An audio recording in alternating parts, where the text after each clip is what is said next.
Close your eyes for just a second. Go on, it's safe.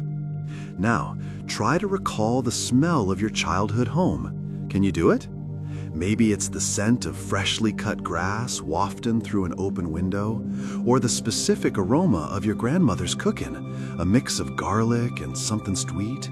Maybe it's the faint, musty smell of old books in the attic. Hold that sensation. It feels real, doesn't it? As real as the screen you're looking at now. But what if I told you that memory, that incredibly vivid and emotionally charged piece of your past, might be a lie? Not a deliberate deception, but a beautiful, intricate, and utterly convincing reconstruction. A ghost story your brain tells itself. What if the very fabric of who you are is woven from threads of both truth and fiction, and you can't tell the difference? Today, we're pulling back the curtain on the most complex and mysterious object in the known universe, your brain. We're embarking on a journey through the labyrinth of your mind to uncover 100 of the most astonishing truths about how you remember, how you learn, and what exactly is happening in your head when you turn out the lights at night. Let's start with the absolute bedrock of your identity, the mechanism that allows you to have a past. The very process of forming a new long-term memory, like the name of a new person you just met, fundamentally and physically changes the structure of your brain. This isn't a metaphor, it's a biological reality. Every time you learn something new that sticks, you are literally rewiring your own mind. This process is called synaptic plasticity, and it's one of the most profound concepts in all of neuroscience. Imagine your brain as a dense, tangled forest. Your thoughts and experiences are like hikers. The first time a hiker walks through the forest, they have to push through thick underbrush, creating a faint path. If another hiker follows, the path becomes a little clearer. If thousands of hikers walk the same route, it becomes a well-worn trail, easy and efficient to travel. This is what happens between your neurons, the fundamental cells of your brain. Each neuron is connected to thousands of others at junctions called synapses. When you learn something, the electrical signal representing that new information forges a new path. The more you revisit that information, by studying, practicing, or simply remembering it, the stronger that synaptic connection becomes. The neurons involved literally change their physical shape, growing more receptors, becoming more sensitive to each other's signals. It's like they're turning up the volume on their conversation. So, the memories you hold most dear, the skills you've mastered, the knowledge you rely on every day, they aren't floating in some ethereal cloud. They are etched into the physical architecture of your brain, a living testament to your experiences. You are, in the most literal sense, the sum of your reinforced synaptic connections. Now, if learning physically changes your brain, you might wonder about the scale of it all. Just how much information can this 3-pound universe inside your skull actually hold?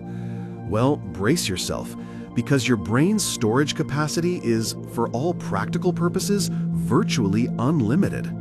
Scientists have tried to put a number on it, and the estimates are staggering. A common figure, based on the number of neurons and synapses, suggests that the human brain can store around 2.5 petabytes of information. To put that in perspective, a petabyte is 1,000,000 gigabytes. If your brain were a digital video recorder, it could hold about 3 million hours of television shows. You would have to leave the TV running continuously for more than 300 years to fill it up. And even this mind-boggling number might be a wild underestimate. It's based on the idea that each synapse stores one bit of information, like a simple on-off switch in a computer. But we're now learning that synapses are far more complex. They might be able to store information at multiple levels, making the brain's true capacity orders of magnitude larger. The limiting factor isn't storage space. It's our ability to reliably retrieve the information we've stored. The memories are in there, somewhere in that vast, tangled forest. The challenge is finding the right path back to them. It's not a hard drive that gets full. It's a library so vast that you've forgotten where you shelved most of the books. So, where is the front door to this immense library? What part of the brain is responsible for taking the raw data of your daily life and turning it into something that can be stored? Deep inside your temporal lobes, you have a pair of curved structures, each about the size of your thumb, called the hippocampus. The name comes from the Greek for seahorse because of its distinctive shape. And this little seahorse is the gatekeeper of new long-term memories. Think of it as the brain's save button. When you experience something, a conversation, a beautiful sunset, the plot of a movie, the sensory details from all over your brain are routed to the hippocampus. It's the hippocampus that binds these disparate elements together into a single, coherent episode. It links the sight of the sunset with the feeling of the cool breeze and the sound of the distant waves. It is the master weaver of your experiences. But here's the crucial part. The hippocampus doesn't store memories for the long term. It holds on to them for a while, from a few days to a few years, and during that time, especially while you sleep, it replays them, effectively teaching the rest of your brain, specifically the neocortex, what it has learned. It's a process called memory consolidation. Once the memory is securely stored in the vast network of the neocortex, the hippocampus's job is done. It lets go, freeing itself up to form new memories. This is why people with hippocampal damage can often remember their childhoods perfectly, but can't remember what they had for breakfast. Their old library is intact, but the librarian who shelves the new books is gone. This constant process of saving and storing information is incredibly energy intensive. In fact, your brain, despite making up only about 2% of your body weight, consumes a whopping 20% of your body's total oxygen and calories. It's the most demanding organ you have. While you're sitting perfectly still, just thinking, your brain is burning through energy like a marathon runner's muscles. This energy fuels the billions of neurons firing, the constant maintenance of cellular structures, and the production of neurotransmitters, the chemical messengers that allow neurons to communicate. This is why complex mental tasks, like studying for an exam or learning a new language, can leave you feeling physically exhausted. Your brain is a power-hungry supercomputer, and its high metabolic rate is a direct reflection of the ceaseless, complex work it's doing every single second of your life, even when you're not consciously aware of it. And a significant portion of that energy budget is dedicated to the constant process of strengthening, weakening, and forming the synaptic connections that constitute your memories and skills. Learning isn't just a mental act, it's a profoundly physical and energetic one. But what are these memories made of? We've talked about synapses, but let's zoom in even further. The idea that a single memory lives in a single neuron is a myth. A single, individual memory is actually stored across a vast network of thousands or even millions of neurons, all firing in a specific, synchronized pattern. This network is called an engram, or a memory trace. Think of it like a musical chord. A single note is just a sound, but when you play several specific notes together in a particular arrangement, you get a rich, recognizable chord. Similarly, a single neuron firing is just a bit of electrical noise. But when a specific constellation of neurons across different parts of the brain, some for the visual component of the memory, some for the sound, some for the emotion, all fire together in the pattern they learned when the memory was formed, you re-experience that memory. This is why a memory can be triggered by a single cue. A whiff of a certain perfume might activate a few neurons in the olfactory part of your brain, and their firing can then trigger the entire network associated with the person who wore that perfume, bringing the full multi-sensory memory flooding back.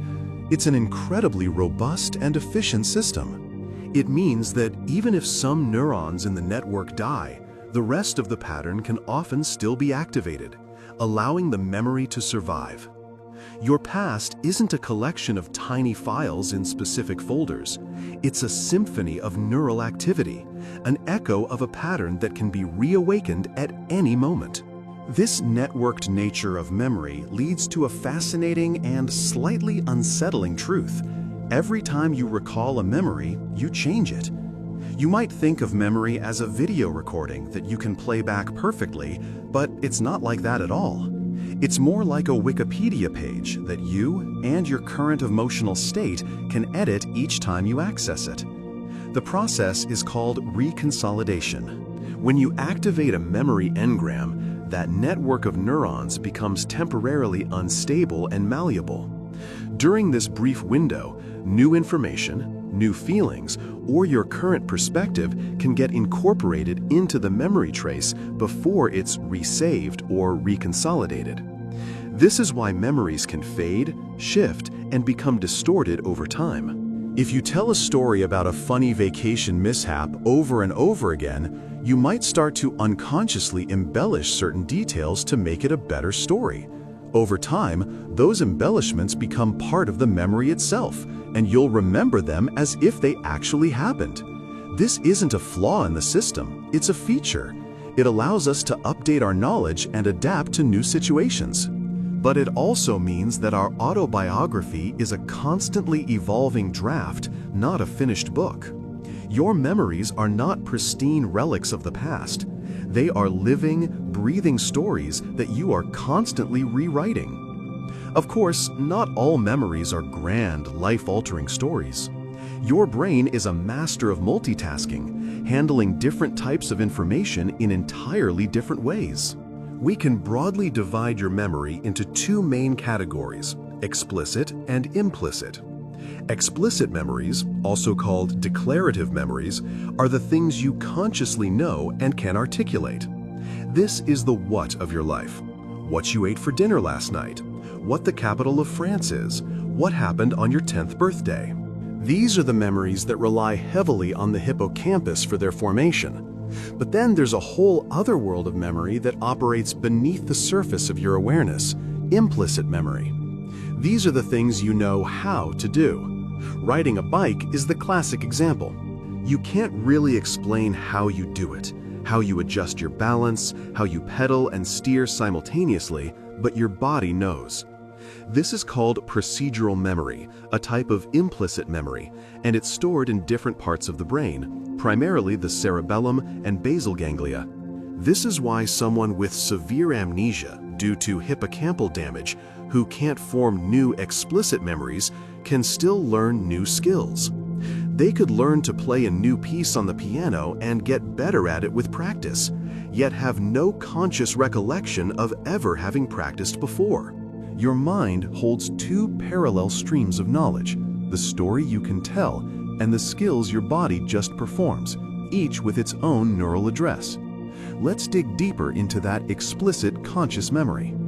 It too can be split into two fascinating subcategories: semantic and episodic memory. Semantic memory is your internal encyclopedia of context-free facts about the world. You know that a dog is a mammal, that Paris is in France, that the sky is blue. You probably don't remember the specific moment you learned these facts. They just exist as part of your knowledge base. It's the I know memory. Episodic memory, on the other hand, is your personal time machine. It's the collection of your past personal experiences, complete with context, the when, where, and what of your life's events.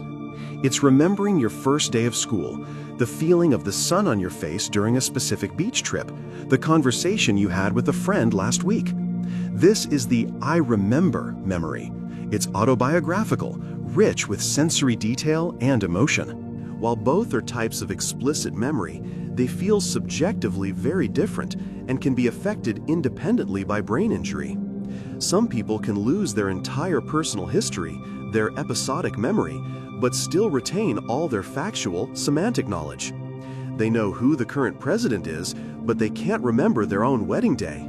This distinction highlights the incredible specialization within our memory systems, creating both a shared database of facts and a unique, private movie of our own lives. Now, we've talked about how memories are formed and stored, but what about the opposite? What about forgetting? It turns out that forgetting isn't just a passive decay of information. It's an active and absolutely essential process for a healthy brain. Your brain is constantly working to prune away irrelevant or unused synaptic connections. Think about it. You are bombarded with an insane amount of sensory information every single day.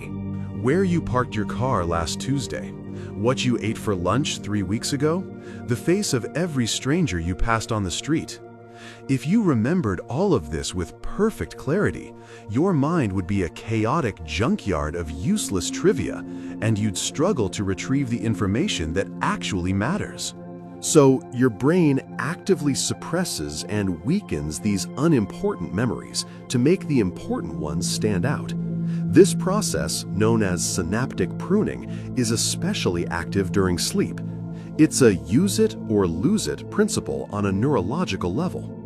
The well-trodden paths in your neural forest are maintained and strengthened, while the faint, unused tracks are allowed to become overgrown and disappear. So the next time you forget someone's name moments after meeting them, don't be too hard on yourself. It's not a sign of failure. It's a sign that your brain is doing its job, efficiently filtering the signal from the noise to keep your mental world organized and functional. This leads us to a classic finding in psychology known as the forgetting curve, first described by the German psychologist Hermann Ebbinghaus way back in 1885. Using himself as his only test subject, he memorized lists of nonsense syllables and then tested his own recall over various time periods. What he discovered was a predictable mathematical curve. You forget things most rapidly right after you learn them. Within the first hour, you might lose more than half of the newly learned information. After a day, you might have forgotten 2/3. However, the rate of forgetting then slows down. The information that survives that initial steep drop tends to stick around for much longer. This discovery has massive implications for how we should study and learn. It tells us that cramming for a test the night before is an incredibly inefficient strategy. You might retain enough to pass the exam, but most of that information will vanish from your memory within days. The antidote to the forgetting curve is one of the most powerful learning techniques we know, and we'll get to that a little later. But for now, just appreciate the humbling reality Ebbinghaus uncovered. Our brains are designed for rapid information loss unless we take active steps to intervene. Memory is not a vault, it's a leaky bucket. Let's venture into a truly mind-bending territory, the world of false memories. It is shockingly easy to implant a completely false memory into a person's mind. The pioneering work of psychologist Elizabeth Loftus demonstrated this with chilling clarity. In her famous Lost in the Mall experiment, she and her colleagues were able to convince subjects that, as children, they had been lost in a shopping mall, an event that never actually happened. They did this by providing the subjects with a booklet of true childhood stories, with one fake story subtly inserted. The researchers even had family members corroborate the fictional event. A stunning 25% of the participants not only came to believe the false memory, but also began to remember rich, specific details about it. The appearance of the elderly person who found them, their own feelings of fear and crying. This is possible because, as we've learned, memory is a reconstructive process, not a reproductive one. When we recall, we piece together fragments of information. If a plausible but false fragment is introduced by a trusted source, our brain can seamlessly weave it into the tapestry of our past, where it becomes indistinguishable from a genuine memory. This has profound implications for everything from personal relationships to the reliability of eyewitness testimony in the legal system. The stories we tell ourselves about ourselves are far more fragile and malleable than we could ever imagine. This malleability of memory is the likely explanation behind a widespread cultural phenomenon you may have heard of, the Mandela effect. The term was coined by a paranormal enthusiast named Fiona Broome, who discovered that she and many others shared a distinct memory of Nelson Mandela dying in prison in the 1980s. In reality, Mandela was released in 1990 and lived until 2013. The effect describes any situation where a large group of people collectively misremembers a specific fact or event.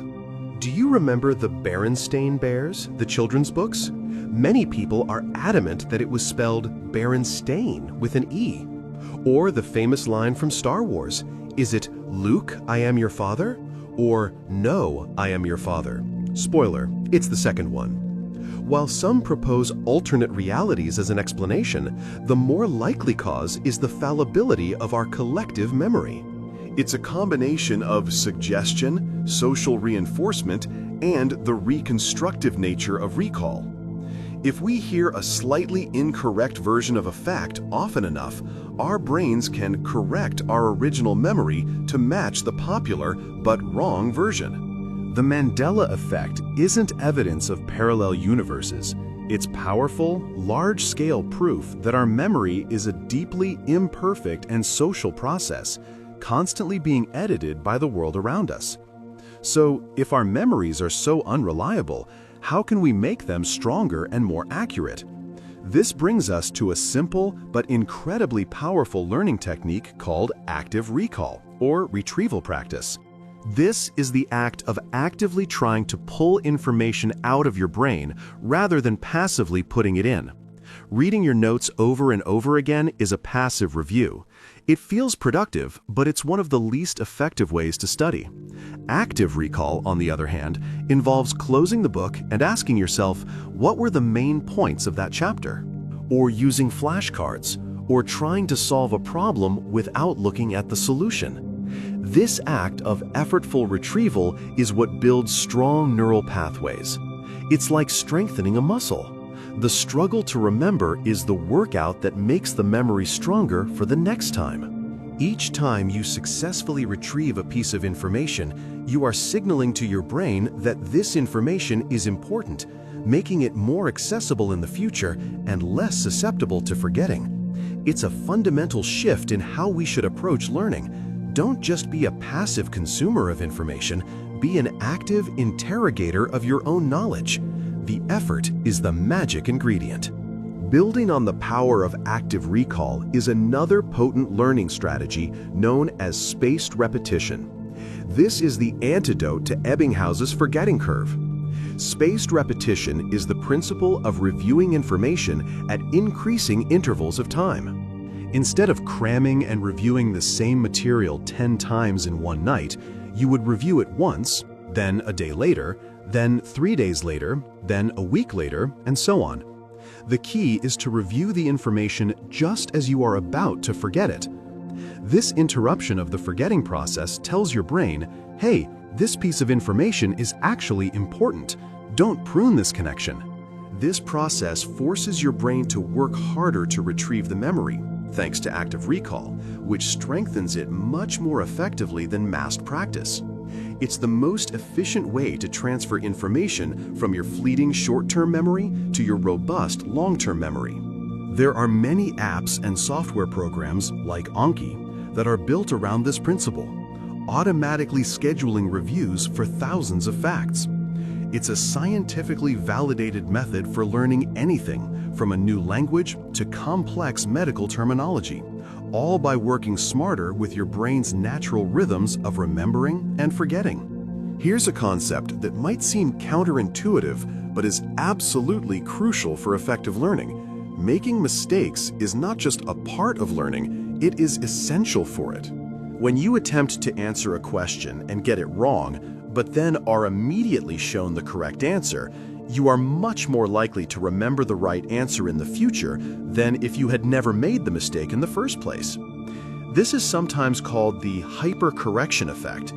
The act of making an error creates a moment of surprise and focuses your attention. Your brain essentially flags the moment with a signal that says, "Warning, prediction error. Pay close attention to the correct information."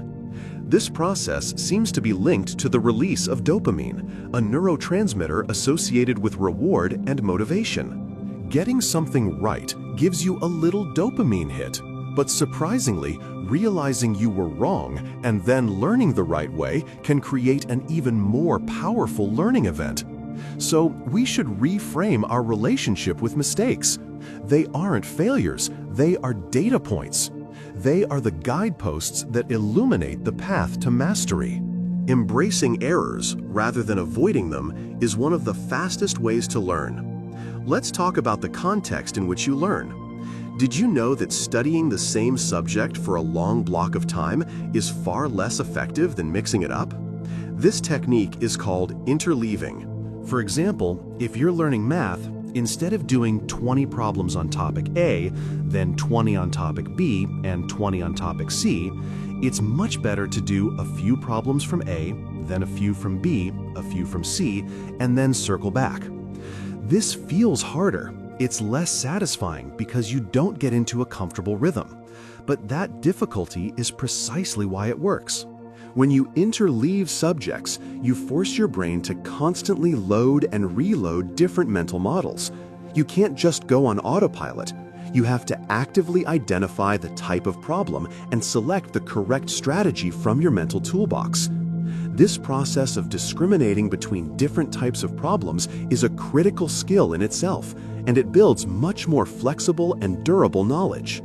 Blocked practice creates short-term performance, but interleaving creates long-term learning. It's the difference between practicing the free throw over and over and practicing the free throw, then a three-pointer, then a layup, which is much closer to how you'd actually play in a real game. The environment in which you learn also plays a surprisingly powerful role in your ability to recall information later. This is a phenomenon known as context-dependent memory. Essentially, your brain doesn't just store the core information you're learning, it also subtly encodes details about the environment. The sights, the sounds, the smells, even your emotional state at the time. These environmental cues become linked to the memory itself. This is why you might find it easier to remember information for a test if you take the test in the same room where you studied. It's also why a certain song can instantly transport you back to a specific summer from your past. The most famous experiment on this involved deep-sea divers who were asked to memorize lists of words. They found that the divers who learned a list of words underwater recalled it better when tested underwater, and those who learned it on land recalled it better on land. So, if you want to maximize your recall, try to make your learning environment as similar as possible to your recall environment. Or, even better, study in a variety of different environments. This forces your brain to encode the memory with multiple different sets of cues, making it more robust and easier to retrieve from anywhere. Now, let's look at the emotional side of memory. You probably have some memories that are incredibly vivid, almost like a high-definition video playing in your mind. These are often your most emotional memories, a phenomenon known as emotional enhancement of memory. When you experience a strong emotion, whether it's fear, joy, or surprise, your brain releases stress hormones like adrenaline and cortisol. In the brain, a key player in processing emotions is a small almond-shaped structure called the amygdala, which sits right next to the hippocampus. The amygdala acts like a highlighter pen for your memories. When it detects a strong emotional signal, it essentially tells the neighboring hippocampus, "Pay attention. This is important. You need to save this one in high def." This makes perfect evolutionary sense. Remembering the location where you saw a predator or the food that made you sick is critical for survival. This is why you can probably remember exactly where you were and what you were doing when you heard some major news, but you can't remember what you had for lunch last Tuesday. The emotion associated with the event burned the details into your neural circuitry. However, this emotional highlighter can sometimes be too powerful, leading to what is known as a flashbulb memory. This term describes the experience of having a shockingly vivid and detailed memory of a momentous event. For many people, these are memories of events like the 9/11 attacks or the moment they heard about the death of a celebrity. People often feel incredibly confident in the accuracy of these memories, claiming they can remember every little detail perfectly, the clothes they were wearing, the exact words that were said. But studies that have tracked people's recollections of these events over time have found something startling. While people's confidence in their flashbulb memories remains incredibly high, the actual accuracy of the memories often declines significantly over time. Details get distorted, added, or changed. The memory feels like a perfect photograph, but it's really more like a photograph that's been retouched and altered with each viewing. The emotional significance keeps the feeling of the memory strong, but the factual details are just as susceptible to reconstruction and error as any other memory. It's a powerful reminder that the vividness and our confidence in a memory are not reliable indicators of its accuracy. Let's shift our focus from the content of our memories to the very structure that holds them. For a long time, it was believed that the adult brain was fixed and unchangeable. You were born with a certain number of brain cells, and from adulthood onwards, it was all downhill. But we now know this is completely wrong, thanks to the discovery of neuroplasticity. This is the brain's incredible, lifelong ability to reorganize itself by forming new neural connections. It's the very mechanism that allows us to learn, to adapt, and to recover from injury. Every time you learn a new skill, like juggling or playing the guitar, you are physically changing your brain. Areas of the brain responsible for motor control and sensory feedback will grow larger and form more complex connections. Neuroplasticity is the biological basis for hope. It means that your habits, your abilities, and even your way of thinking are not set in stone. With deliberate practice and effort, you can quite literally build a new brain. It's a process that continues from the cradle to the grave, a constant dance of growth and change within your skull. A classic and compelling example of neuroplasticity in action can be seen in the brains of London taxi drivers. To earn their license, these drivers must pass an incredibly difficult test called the Knowledge, which requires them to memorize the layout of 25,000 streets and thousands of points of interest within London's complex road network. It can take years of full-time study to master. Neuroscientist Eleanor Maguire decided to see what this intense mental training did to the drivers' brains. Using MRI scans, she found that the posterior hippocampus, the part of the hippocampus involved in spatial memory and navigation, was significantly larger in licensed London taxi drivers compared to a control group. Furthermore, the longer they had been on the job, the larger that part of their hippocampus was. This wasn't because people with larger hippocampi were drawn to the job. It was the job itself, the act of constantly navigating and retrieving spatial information that caused that part of the brain to grow. It was a stunning demonstration of how a specific, prolonged mental activity can physically sculpt the very structure of the brain. This principle of neuroplasticity isn't limited to spatial memory. It's also why learning a new language is such a powerful workout for your brain. When you learn a new language, you're not just memorizing vocabulary and grammar rules. You are building a completely new neural network for processing and producing sounds, symbols, and structures. Studies have shown that being bilingual or multilingual is associated with a whole host of cognitive benefits. It can improve your executive functions, things like problem solving, task switching, and focusing attention.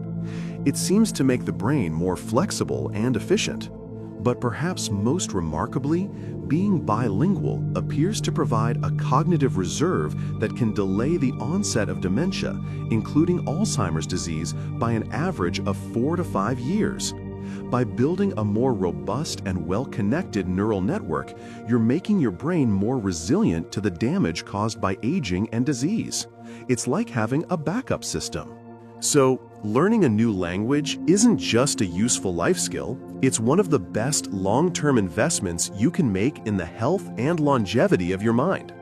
Let's talk about the brain's internal GPS system, which is far more sophisticated than we ever imagined. In 2014, the Nobel Prize in Medicine was awarded to 3 scientists who discovered the cells that make up this system. Deep within and around your hippocampus, you have specialized neurons called place cells and grid cells. Place cells are neurons that fire only when you are in a specific location in your environment.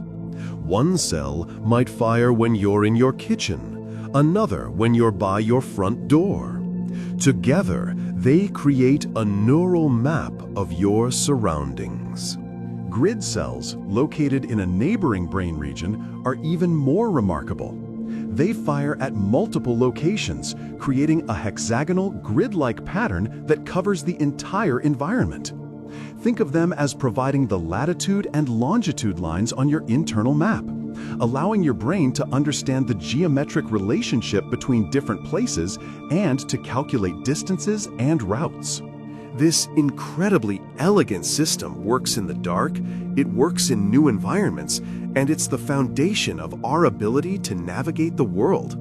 It's the reason you can walk from your bedroom to the kitchen in the middle of the night without bumping into walls. You have a detailed, constantly updating cognitive map of your world being written by these incredible cells. Now, we focused a lot on sight and sound, but there's one sense that has a uniquely powerful and direct link to your memory centers, the sense of smell. Have you ever caught a faint scent on the breeze, cut grass, chlorine from a swimming pool, a specific perfume, and been instantly transported back in time to a powerful, emotionally charged memory? This is known as the Proust effect, named after the author Marcel Proust, who famously described a flood of childhood memories triggered by the taste and smell of a Madeleine cake dipped in tea. There's a clear anatomical reason for this. The olfactory bulb, the part of your brain that processes smells, has direct connections to the amygdala, the emotion center, and the hippocampus, the memory center. Information from your other senses, like sight and hearing, takes a more indirect route, getting processed through a relay station called the thalamus first. But smell gets a special, direct VIP pass to the brain's emotion and memory headquarters. This is why smells can trigger such sudden, vivid, and involuntary memories, often from the distant past, bypassing our conscious filter and tapping directly into the emotional core of our experiences. Just as smells can be powerful memory triggers, so too can music. Music has an uncanny ability to embed itself in our memories, linking itself to specific times, places, and emotions. Think of the songs that were popular when you were a teenager. Hearing just a few notes from one of those songs can instantly bring back a flood of feelings and memories from that period of your life. This is because music engages multiple areas of the brain simultaneously. It activates the auditory cortex for processing the sounds, the motor cortex if you're tapping your foot or dancing, and, crucially, the limbic system, including the amygdala and hippocampus, which are associated with emotion and memory. This widespread neural activation creates a rich, multimodal memory trace that is incredibly robust. This is why music therapy can be so powerful for patients with Alzheimer's disease. Even when they have lost the ability to recognize family members or remember recent events, they can often remember and even sing along to songs from their youth. The musical memories seem to be stored in a way that makes them particularly resilient to the ravages of the disease, offering a precious bridge back to a sense of self. Let's return to the structure of the brain itself. You have two brain hemispheres, a left and a right, connected by a thick bundle of nerve fibers called the corpus callosum. And for a long time, pop psychology has told us a simple story about them. The left brain is logical, analytical, and verbal, while the right brain is creative, intuitive, and artistic. But this is a massive oversimplification. The truth is, while there is some specialization, a process called lateralization, virtually every complex task requires constant communication and collaboration between both hemispheres. For example, language processing, which is largely centered in the left hemisphere for most right-handed people, still relies on the right hemisphere to understand context, tone of voice, and humor. Similarly, creative activities like painting or music involve both the spatial and holistic processing of the right hemisphere and the detailed sequential planning of the left. So you are not left-brained or right-brained. You are whole-brained. The real magic happens not in the hemispheres themselves, but in the seamless, high-speed conversation they have with each other across the corpus callosum. A healthy, creative, and intelligent mind is one in which this conversation is rich and fluid. So far, we've been talking about the brain when it's awake.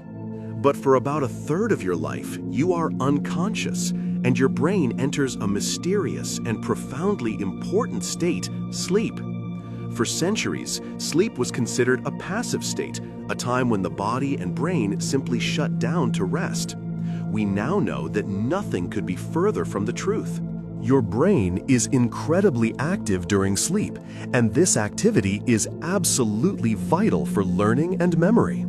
One of the most critical functions of sleep is memory consolidation, the process we touched on earlier, where the hippocampus teaches the neocortex what it learned during the day. This transfer of memories from temporary to long-term storage happens primarily during specific stages of deep sleep.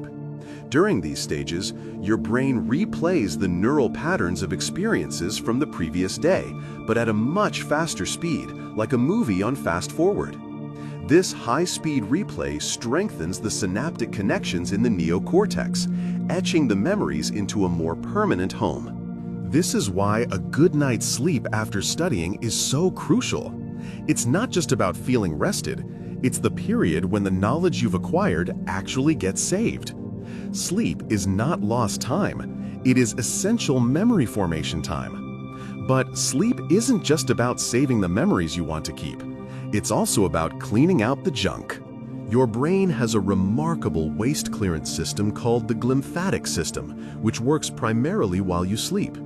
During the day, as your brain cells go about their high-energy business, they produce metabolic waste products, including toxic proteins like beta amyloid, which is famously associated with Alzheimer's disease.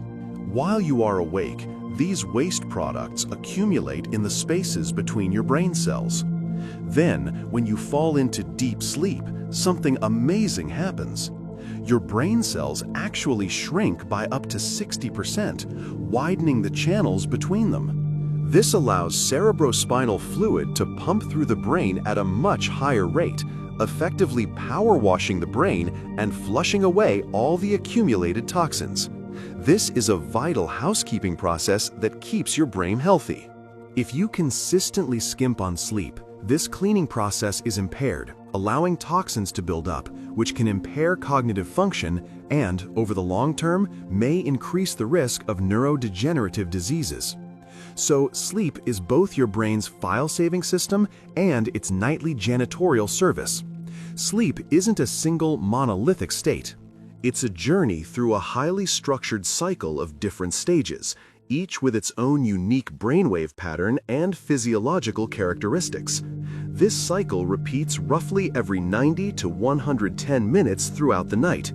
You start by drifting into light sleep, stage 1 and 2, where your brainwaves begin to slow down. Then you descend into deep sleep, stage 3, also known as slow-wave sleep.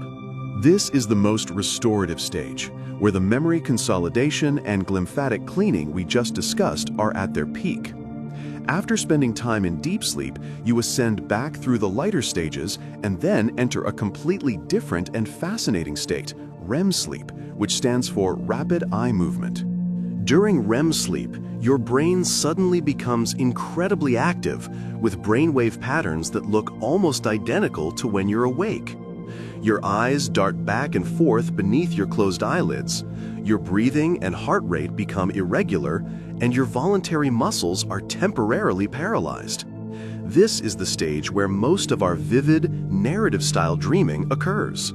A single night is a complex ballet of these different stages, each playing a critical and distinct role in your mental and physical health. Let's talk more about that bizarre state of REM sleep. The temporary paralysis of your major muscle groups during this stage is a phenomenon called REM atonia. It's a crucial safety mechanism. Your brainstem actively sends signals to inhibit your motor neurons, preventing you from physically acting out your dreams. Imagine the chaos that would ensue if this didn't happen. You could be dreaming of running a marathon and literally run out of your bed and into a wall. Occasionally, this system can glitch. For people with a condition called REM sleep behavior disorder, this paralysis fails and they do physically act out their dreams, which can be dangerous for them and their partners. The opposite glitch can also happen. Have you ever woken up and found that you can't move a muscle for a few moments? That's called sleep paralysis. It's a terrifying but harmless experience where your brain has woken up but the REM atonia hasn't worn off yet. You are consciously aware but unable to move, and it's often accompanied by a sense of pressure on the chest and even hallucinations. It's a brief, scary glimpse into the powerful neural switch that keeps you safe every night.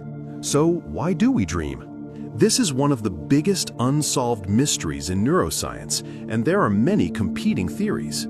The Freudian view was that dreams are a window into our unconscious mind, representing our repressed wishes and desires in symbolic form.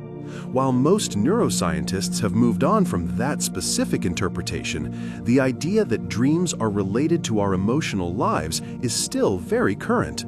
The emotional regulation theory suggests that dreaming, particularly REM sleep, helps us process and soften the emotional impact of our waking experiences. It's like a form of overnight therapy. By replaying emotional events in the safe, neurochemically different context of a dream, the brain can strip away the raw, painful edge, allowing us to integrate the experience without the same level of emotional charge. This might be why, after a good night's sleep, a problem that seemed overwhelming the day before can feel much more manageable. Your night brain has been hard at work, not just consolidating memories, but also managing their emotional baggage. Another leading theory about the function of dreaming is the threat simulation theory. Proposed by philosopher Antti Revonsuo, this theory suggests that the evolutionary purpose of dreaming is to provide a safe, virtual reality environment where we can rehearse our responses to threatening situations. If you look at the content of dreams, they are often filled with anxiety-provoking scenarios: being chased, being unprepared for a test, falling, or getting into a conflict. According to this theory, our ancestors who were better able to simulate and practice their escape from a predator in a dream would have had a survival advantage in the real world. The dream world acts as a training ground for our fight or flight responses. While you're not actually in danger, your brain is running through the motor and perceptual programs for dealing with threats, strengthening those neural circuits so you can react faster and more effectively if a real threat ever arises. It's a fascinating idea that reframes nightmares not as a malfunction, but as a vital feature of our brain's ancient survival kit. Then there is the continual activation theory, which proposes that dreams are a result of the brain's need to consolidate memories and keep its circuits active. The theory suggests that during sleep, the brain is essentially running a system check and generating random bursts of signals from the brainstem. The higher level parts of your brain, the cortex, then desperately try to make sense of this random, bottom-up stimulation. It takes these fragmented signals, a random image from memory, a stray emotion, a bodily sensation, and does what it does best. It weaves them into a story. According to this view, the bizarre, illogical, and often disjointed nature of dreams is a direct result of the brain trying to create a coherent narrative out of incoherent data. The dream itself doesn't have a purpose. It's a side effect of the crucial underlying neurological processes of memory consolidation and neural maintenance happening during sleep. The story is just the conscious mind's attempt to make sense of the noise. One of the strangest and most intriguing dream phenomena is lucid dreaming. This is the experience of becoming aware that you are dreaming while you are still in the dream. For most people, this is a rare and fleeting event, but some individuals, known as one-ian knots, can train themselves to induce lucid dreams regularly and even exert some conscious control over the dream world. When you're in a lucid dream, you can choose to fly, to walk through walls, or to conjure objects out of thin air. Brain imaging studies of lucid dreamers have shown a fascinating pattern of activity. While the parts of the brain associated with dreaming in REM sleep are active, there is also a significant increase in activity in prefrontal cortex areas, the same regions that are associated with self-awareness, working memory, and decision-making when you are awake. It's as if a part of your waking self has booted up within the dream state. Lucid dreaming offers a unique window into the nature of consciousness itself, blurring the line between the experiencing self and the observing self in a truly profound way. Let's zoom back out to the chemistry of the brain. Everything we've discussed, memory, learning, dreaming, is ultimately governed by chemical messengers called neurotransmitters. One of the most important of these for learning and motivation is dopamine. Dopamine is often called the pleasure molecule, but that's a bit of a misnomer. It's more accurately described as the motivation molecule. Its primary role is not to provide pleasure itself, but to make you want things and to seek them out. It's the neurochemical engine of desire, curiosity, and goal-directed behavior. When you are trying to learn something new, dopamine plays a critical role. The brain releases dopamine when you encounter something novel or when you successfully solve a problem, which acts as a reward signal telling your brain, "This is good, pay attention and remember this." It reinforces the synaptic connections involved in that successful action, making you more likely to repeat it. This is why making learning fun and rewarding by turning it into a game or setting achievable goals is so effective. You're hijacking your brain's own dopamine system to supercharge your motivation and memory. Another key neurotransmitter for memory and learning is acetylcholine. This chemical is crucial for focus, attention, and the process of synaptic plasticity that allows us to form new memories. Many of the neurons that produce acetylcholine are located in the forebrain, and they project throughout the entire cortex. When you are awake and alert, these neurons release acetylcholine, which essentially puts the cortex into a learning mode, making it more receptive to new information and more able to strengthen synaptic connections. During deep, slow-wave sleep, acetylcholine levels drop significantly, which is thought to be a key trigger that allows the brain to switch from encoding new information to consolidating the information it has already learned. Then, during REM sleep, acetylcholine levels surge back up, contributing to the intense brain activity and vivid dreams characteristic of that stage. The ebb and flow of this single chemical messenger helps to orchestrate the grand daily cycle of learning, remembering, and dreaming. Have you ever had the spooky feeling of déjà vu? That overwhelming, uncanny sensation that you have already experienced the present moment, even though you know you haven't. Déjà vu, French for already seen, is experienced by about 2/3 of the population. For a long time, it was shrouded in paranormal explanations, but neuroscience is beginning to provide some plausible theories. One leading idea is that it's a brief glitch in your memory system. It might be a momentary hiccup in the timing of brain signals, causing your brain to process a new experience as if it were an old memory. The information from your senses might take a slightly delayed route to your conscious processing centers, so by the time you become aware of it, it already feels familiar because it has been processed subconsciously a split second earlier.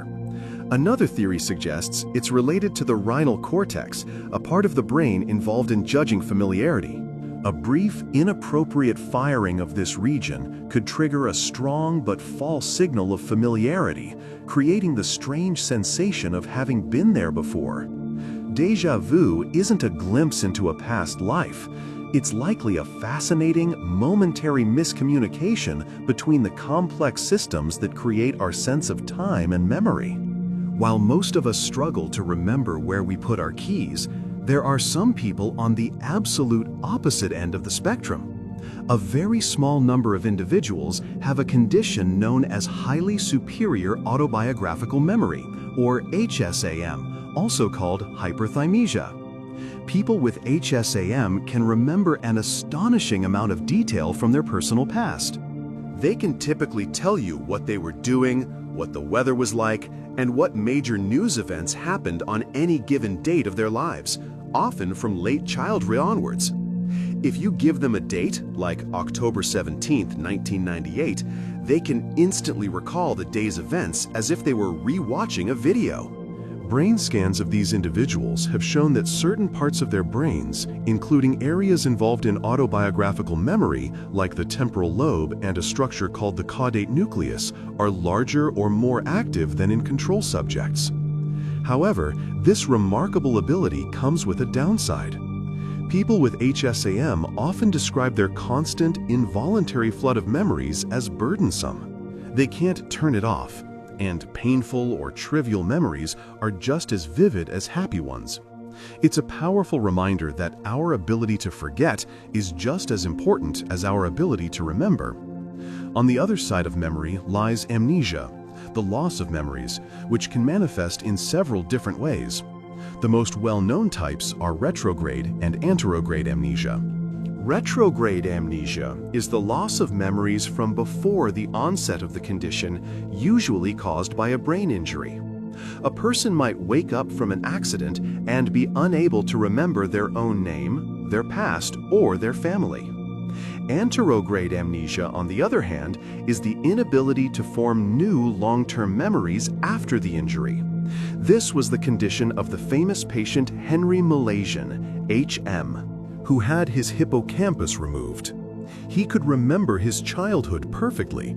His retrograde memory was mostly intact, but he lived the rest of his life in a perpetual present, unable to remember any new people he met or experiences he had for more than a few minutes. The study of these different forms of amnesia has been absolutely crucial in helping us map the different memory systems in the brain, revealing how distinct neural structures are responsible for forming new memories versus storing old ones. Let's consider the very first memories of your life. Can you remember being born? How about your first birthday party?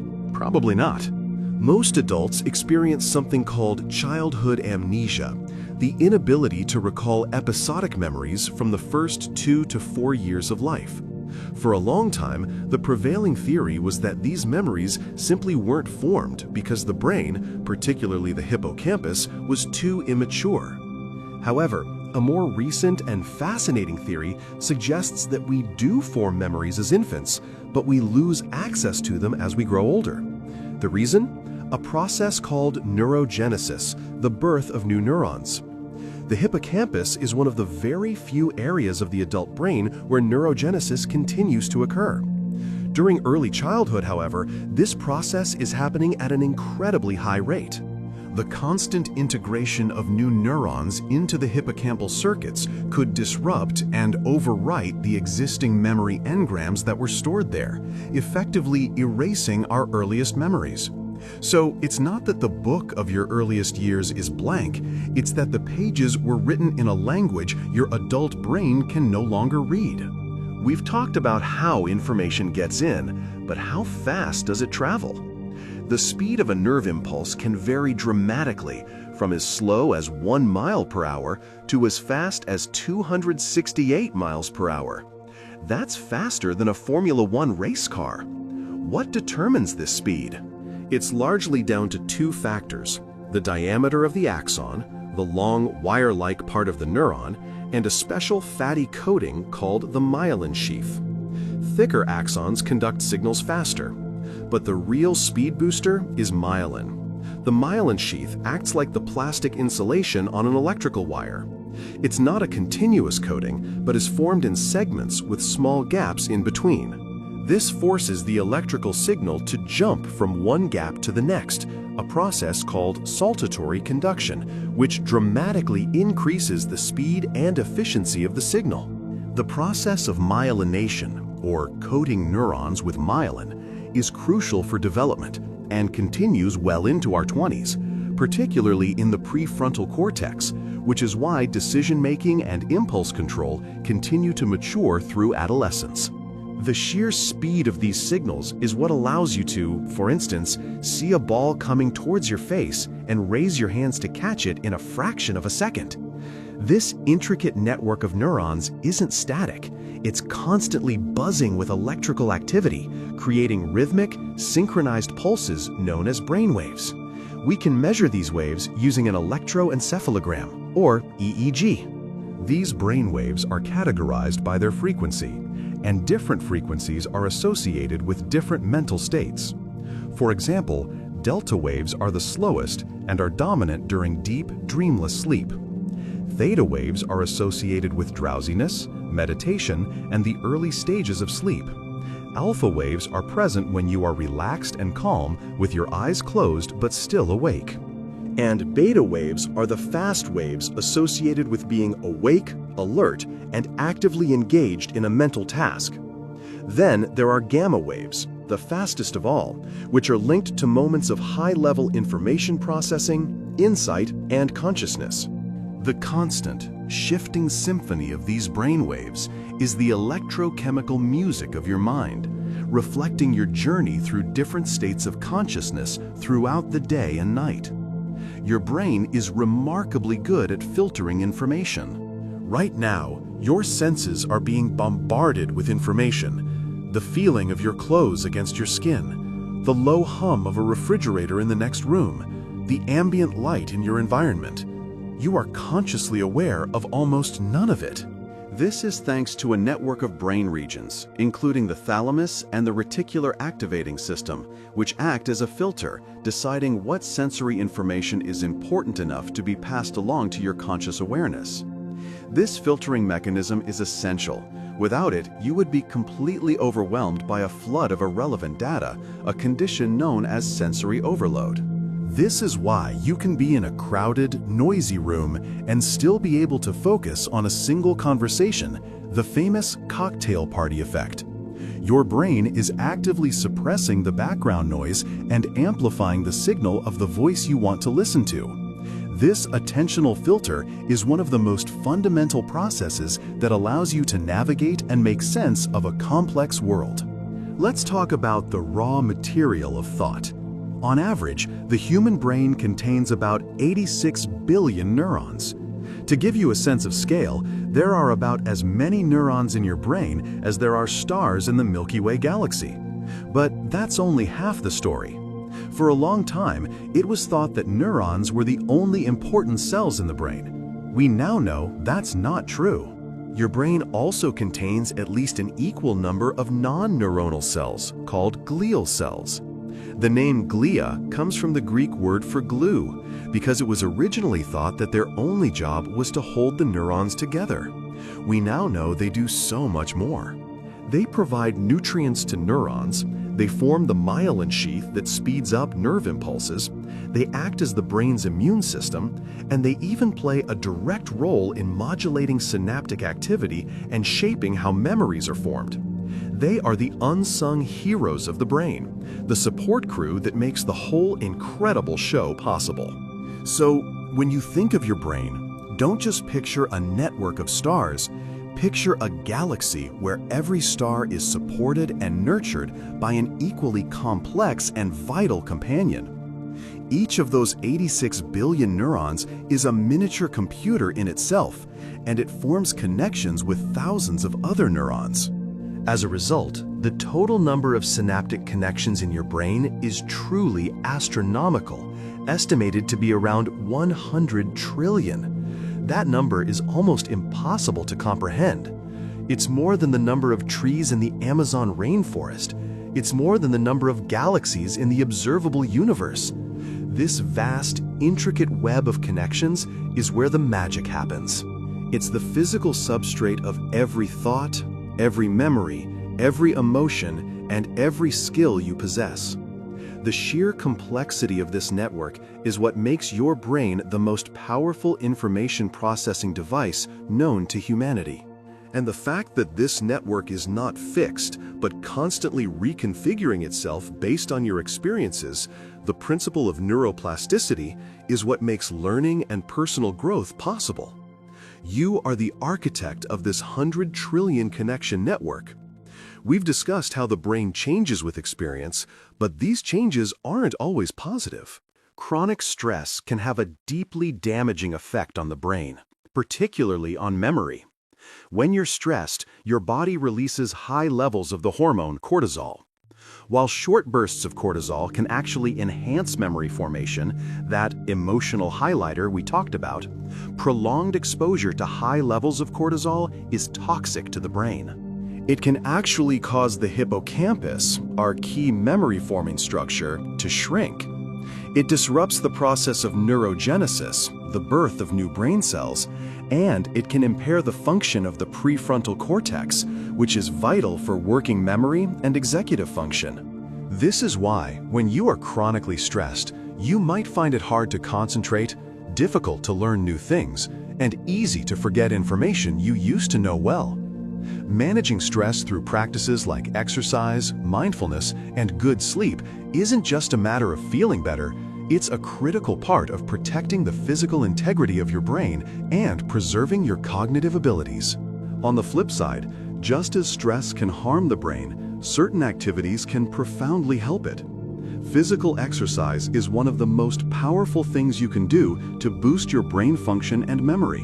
When you engage in aerobic exercise, you increase blood flow to the brain, delivering more oxygen and nutrients. But it's more than that.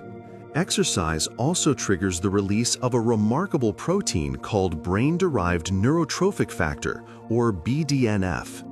BDNF has been called miracle grow for the brain. It supports the health of existing neurons, encourages the growth of new neurons, neurogenesis, and promotes the formation of new synapses. It's a key molecule in learning, memory, and mood. So, a brisk walk, a run, or a bike ride isn't just good for your body. It's a direct biological intervention that enhances your brain's capacity to learn and remember. It fertilizes the very soil in which your memories grow. Another powerful way to keep your brain healthy is through social connection. Humans are fundamentally social creatures, and our brains have evolved to thrive in social environments. Engaging in meaningful social interactions is a complex mental workout. It requires you to listen, to process verbal and nonverbal cues, to empathize, to recall shared memories, and to formulate responses, all in real time. Studies have consistently shown that people with strong social ties have a lower risk of cognitive decline as they age. Social isolation, on the other hand, is a major risk factor for dementia. Engaging with others seems to build cognitive reserve, making the brain more resilient. It also helps to reduce stress, which, as we've seen, is protective for the brain. So, spending time with friends and loved ones is not a frivolous luxury. It's a fundamental part of a brain-healthy lifestyle, as important as diet and exercise. Let's touch on the concept of working memory. This is your brain's mental scratch pad, the system that allows you to hold and manipulate a small amount of information in your mind for a short period of time. When you're doing a mental math problem, trying to remember a phone number just long enough to dial it, or following the thread of a conversation, you are using your working memory. It's a crucial component of our higher cognitive functions, including reasoning, problem solving, and planning. For a long time, it was famously believed that the capacity of our working memory was the magical number 7 plus or minus 2 chunks of information. However, more recent research suggests the true capacity is probably smaller, closer to just 4 chunks. A chunk can be a single digit, a word, or even a familiar concept. This limited capacity is a major bottleneck in our thinking. This is why strategies like breaking down complex problems into smaller parts or offloading information by writing it down are so effective. They are ways of working around the fundamental limitations of our mental workspace. What happens when we try to push past that limit by multitasking? The human brain is terrible at multitasking. In fact, it's a myth that we can do it at all. When you think you are multitasking, for instance, trying to write an email while talking on the phone, what you are actually doing is task switching. Your brain is rapidly switching its focus and attention back and forth between the two tasks. Every time you switch, there is a cognitive cost. It takes time and mental energy to disengage from one task and re-engage with the other. This leads to a decrease in performance, an increase in errors, and a higher level of stress. The prefrontal cortex, the brain's executive control center, is responsible for managing this switching, and it gets overloaded quickly. So if you want to be more efficient and do higher quality work, the science is clear. Do one thing at a time. Monotasking is the key to productivity. Let's explore an incredible memory technique that has been used for over 2,000 years, known as the method of loci, or the memory palace. This technique, which originated in ancient Greece, leverages our brain's superb spatial memory. To use it, you first imagine a familiar place, like your own house, and plan a specific route through it. Then, you take the items you want to remember, say a shopping list, and you create bizarre, vivid, and memorable images of those items and place them along your route. For example, to remember milk, you might imagine a river of milk flowing down your front steps. To remember bread, you might picture a giant talking loaf of bread sitting on your living room couch. To recall the list, you simply take a mental walk through your memory palace and observe the strange images you've placed there. This technique works because it transforms abstract, boring information into a series of rich, multisensory, and spatially organized scenes, playing directly to the strengths of your hippocampus and visual cortex. World memory champions use this exact technique to memorize hundreds of random numbers or the order of multiple decks of cards in minutes. How does your brain know the difference between something you actually experienced and something you just imagined? Brain imaging studies have found that the act of vividly imagining something activates many of the same brain regions as actually perceiving it. For example, imagining a face activates the fusiform face area, the same region that responds to seeing a real face. Imagining kicking a ball activates your motor cortex in a similar way to actually kicking it.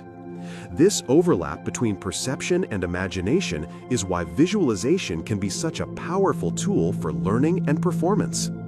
Athletes who mentally rehearse their performance can actually strengthen the neural pathways for those movements. It's also another reason why our memories can be so unreliable. If the neural signature of a real event and a vividly imagined event are so similar, it's easy to see how, over time, our brains could confuse the two, leading us to remember things that never actually happened. The line between reality and imagination is, on a neural level, much blurrier than we think. Let's talk about intuition, that gut feeling you sometimes get. Is it some kind of mystical sixth sense? Not at all. Intuition is a very real cognitive phenomenon, and it's a product of your brain's incredible pattern recognition abilities. It's a form of fast, automatic, non-conscious thinking. Over your lifetime, your brain has been exposed to a massive amount of information and experience. It has been constantly learning patterns and associations, most of which you are not consciously aware of.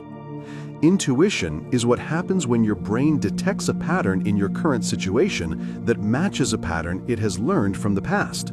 It then sends a signal to your conscious mind, which you experience as a gut feeling, a hunch, or a sudden insight. You don't know why you feel a certain way, you just do. Experienced professionals, like firefighters who can sense when a building is about to collapse, or doctors who can diagnose a rare disease from a subtle set of symptoms, have highly developed intuitions in their field. Their brains have built up a vast, implicit library of patterns, allowing them to make rapid, accurate judgments without conscious reasoning. Intuition is not magic, it's expertise. Your brain has a built-in novelty bias. It is hardwired to pay special attention to things that are new, surprising, or unusual. From an evolutionary perspective, this makes perfect sense.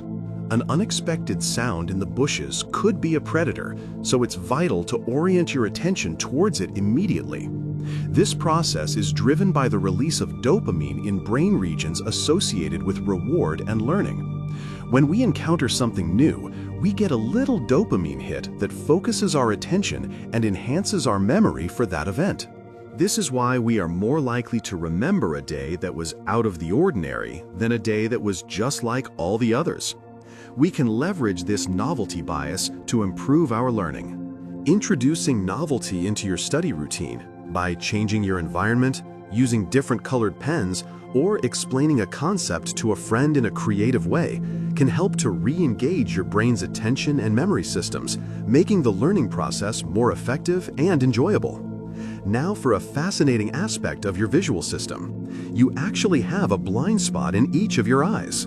This is a small area on your retina where the optic nerve, the bundle of nerve fibers that carries visual information to the brain, exits the back of the eye. There are no photoreceptor cells, no rods or cones in this spot, so you are technically blind there. So why don't you see a black hole in your field of vision? Because your brain is a master of invention. It takes the visual information from the area surrounding the blind spot and seamlessly fills in the gap with its best guess of what should be there. You don't perceive this happening at all. Your brain presents you with a complete, coherent picture of the world. This is a powerful and constant example of how what you perceive is not a direct reflection of reality, but an active construction created by your brain. It's constantly making assumptions and filling in missing information to create a stable and useful model of the world around you. Let's talk about the brain's relationship with time. Your perception of time is not constant. It's incredibly fluid and subjective, and it can be stretched and compressed by your brain. Think about how a scary or life-threatening event, like a car accident, can seem to happen in slow motion. This is because when you are in a state of high alert, your brain, particularly the amygdala, goes into overdrive. It starts recording memories with a much higher density of information than usual. It's not that time itself slows down, but your brain is laying down more memory frames per second. When you play that memory back later, it feels longer, as if it happened in slow motion. Conversely, as we get older, time often seems to speed up. A likely reason for this is that as we age, we have fewer new and novel experiences. Our lives become more routine. Since our brain's memory of a time period is based on the number of new memories we formed during that period, a year filled with routine and repetition leaves a smaller memory footprint than a year filled with novel, exciting experiences, making it feel shorter in retrospect. Your brain is a prediction machine. It is not passively waiting to receive sensory information from the world. Instead, it is constantly, actively generating predictions about what it expects to see, hear, and feel next, based on its past experiences and internal models of the world. What you actually perceive is a combination of this top-down prediction and the bottom-up sensory data coming in. Most of the time, the predictions are accurate, and you don't even notice this process. But when there is a mismatch, when the sensory data violates the prediction, your brain generates a prediction error signal. This is the neural basis of surprise. This prediction error is a powerful learning signal. It tells your brain that its model of the world is wrong and needs to be updated. This is why surprising events are so memorable and why making mistakes is so crucial for learning. Your brain is not a passive observer. It's a proactive scientist, constantly forming hypotheses about reality and then updating them based on the evidence. Let's discuss the fascinating world of synesthesia. This is a neurological condition where stimulation of one sensory pathway leads to automatic, involuntary experiences in a second pathway. For example, a person with grapheme color synesthesia might see the letter A as always being red, or the number 7 as always being yellow. Another common form is chromesthesia, where sounds evoke an experience of color. For these individuals, the sound of a trumpet might be a burst of orange, while a piano chord might be a swirl of blue. It's not a metaphor. They literally perceive these colors.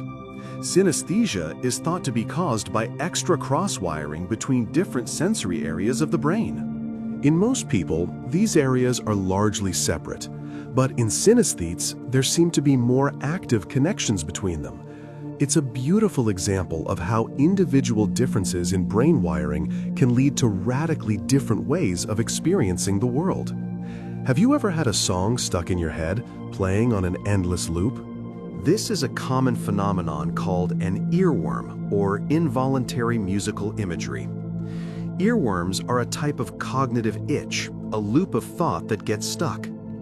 They are most likely to happen with songs that are simple, repetitive, and have a slight, unresolved tension in their melodic structure. They often occur when our brain is in a state of low cognitive load, when we're doing something routine like showering or walking.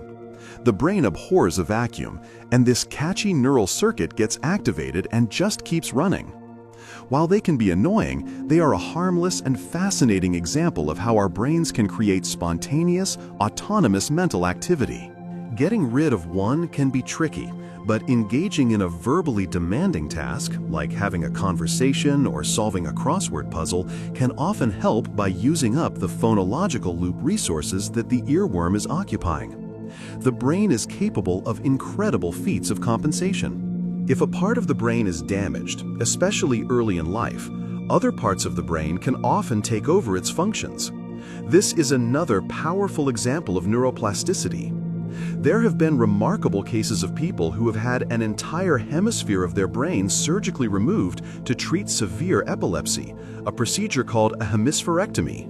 You would think this would leave them severely disabled, but in young patients, the results can be astonishing.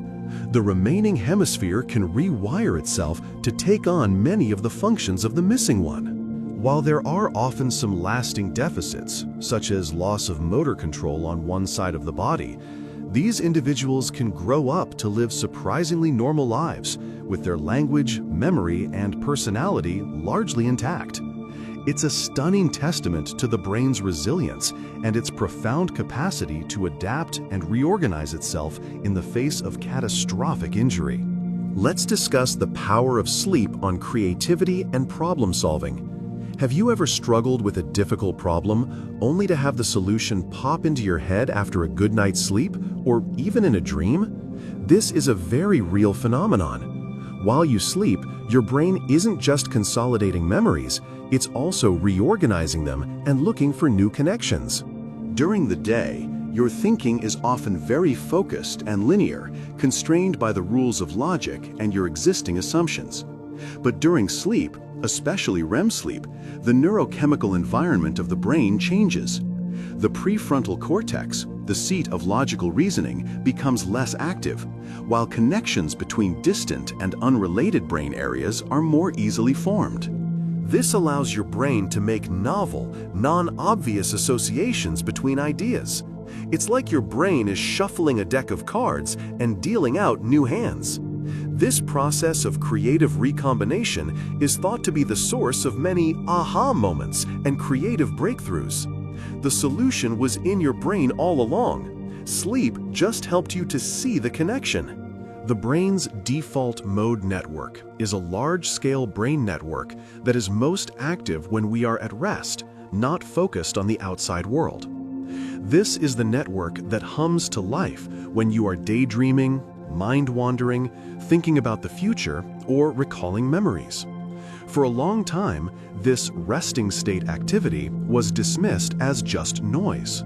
But we now know that the default mode network is incredibly important. It's involved in our sense of self, in social cognition, thinking about others' thoughts and feelings, and in weaving together our past experiences and future goals into a coherent personal narrative. It's the brain's storyteller. When you are focused on a task, the default mode network deactivates and other networks take over. The constant toggling between these networks is a fundamental rhythm of our mental lives. A healthy, well-functioning default mode network is crucial for our mental health and our ability to make sense of our place in the world. Your memories are not stored with a timestamp like a computer file. So how does your brain know whether a memory is from yesterday or 10 years ago? The brain uses a variety of clues to reconstruct the when of a memory, a process called temporal ordering. One way it does this is by using contextual cues. It might link the memory to other events with a known date, like a holiday or a birthday. Another way is by assessing the vividness and detail of the memory. Generally, more recent memories are richer and more detailed than older ones, which tend to fade and become more schematic over time.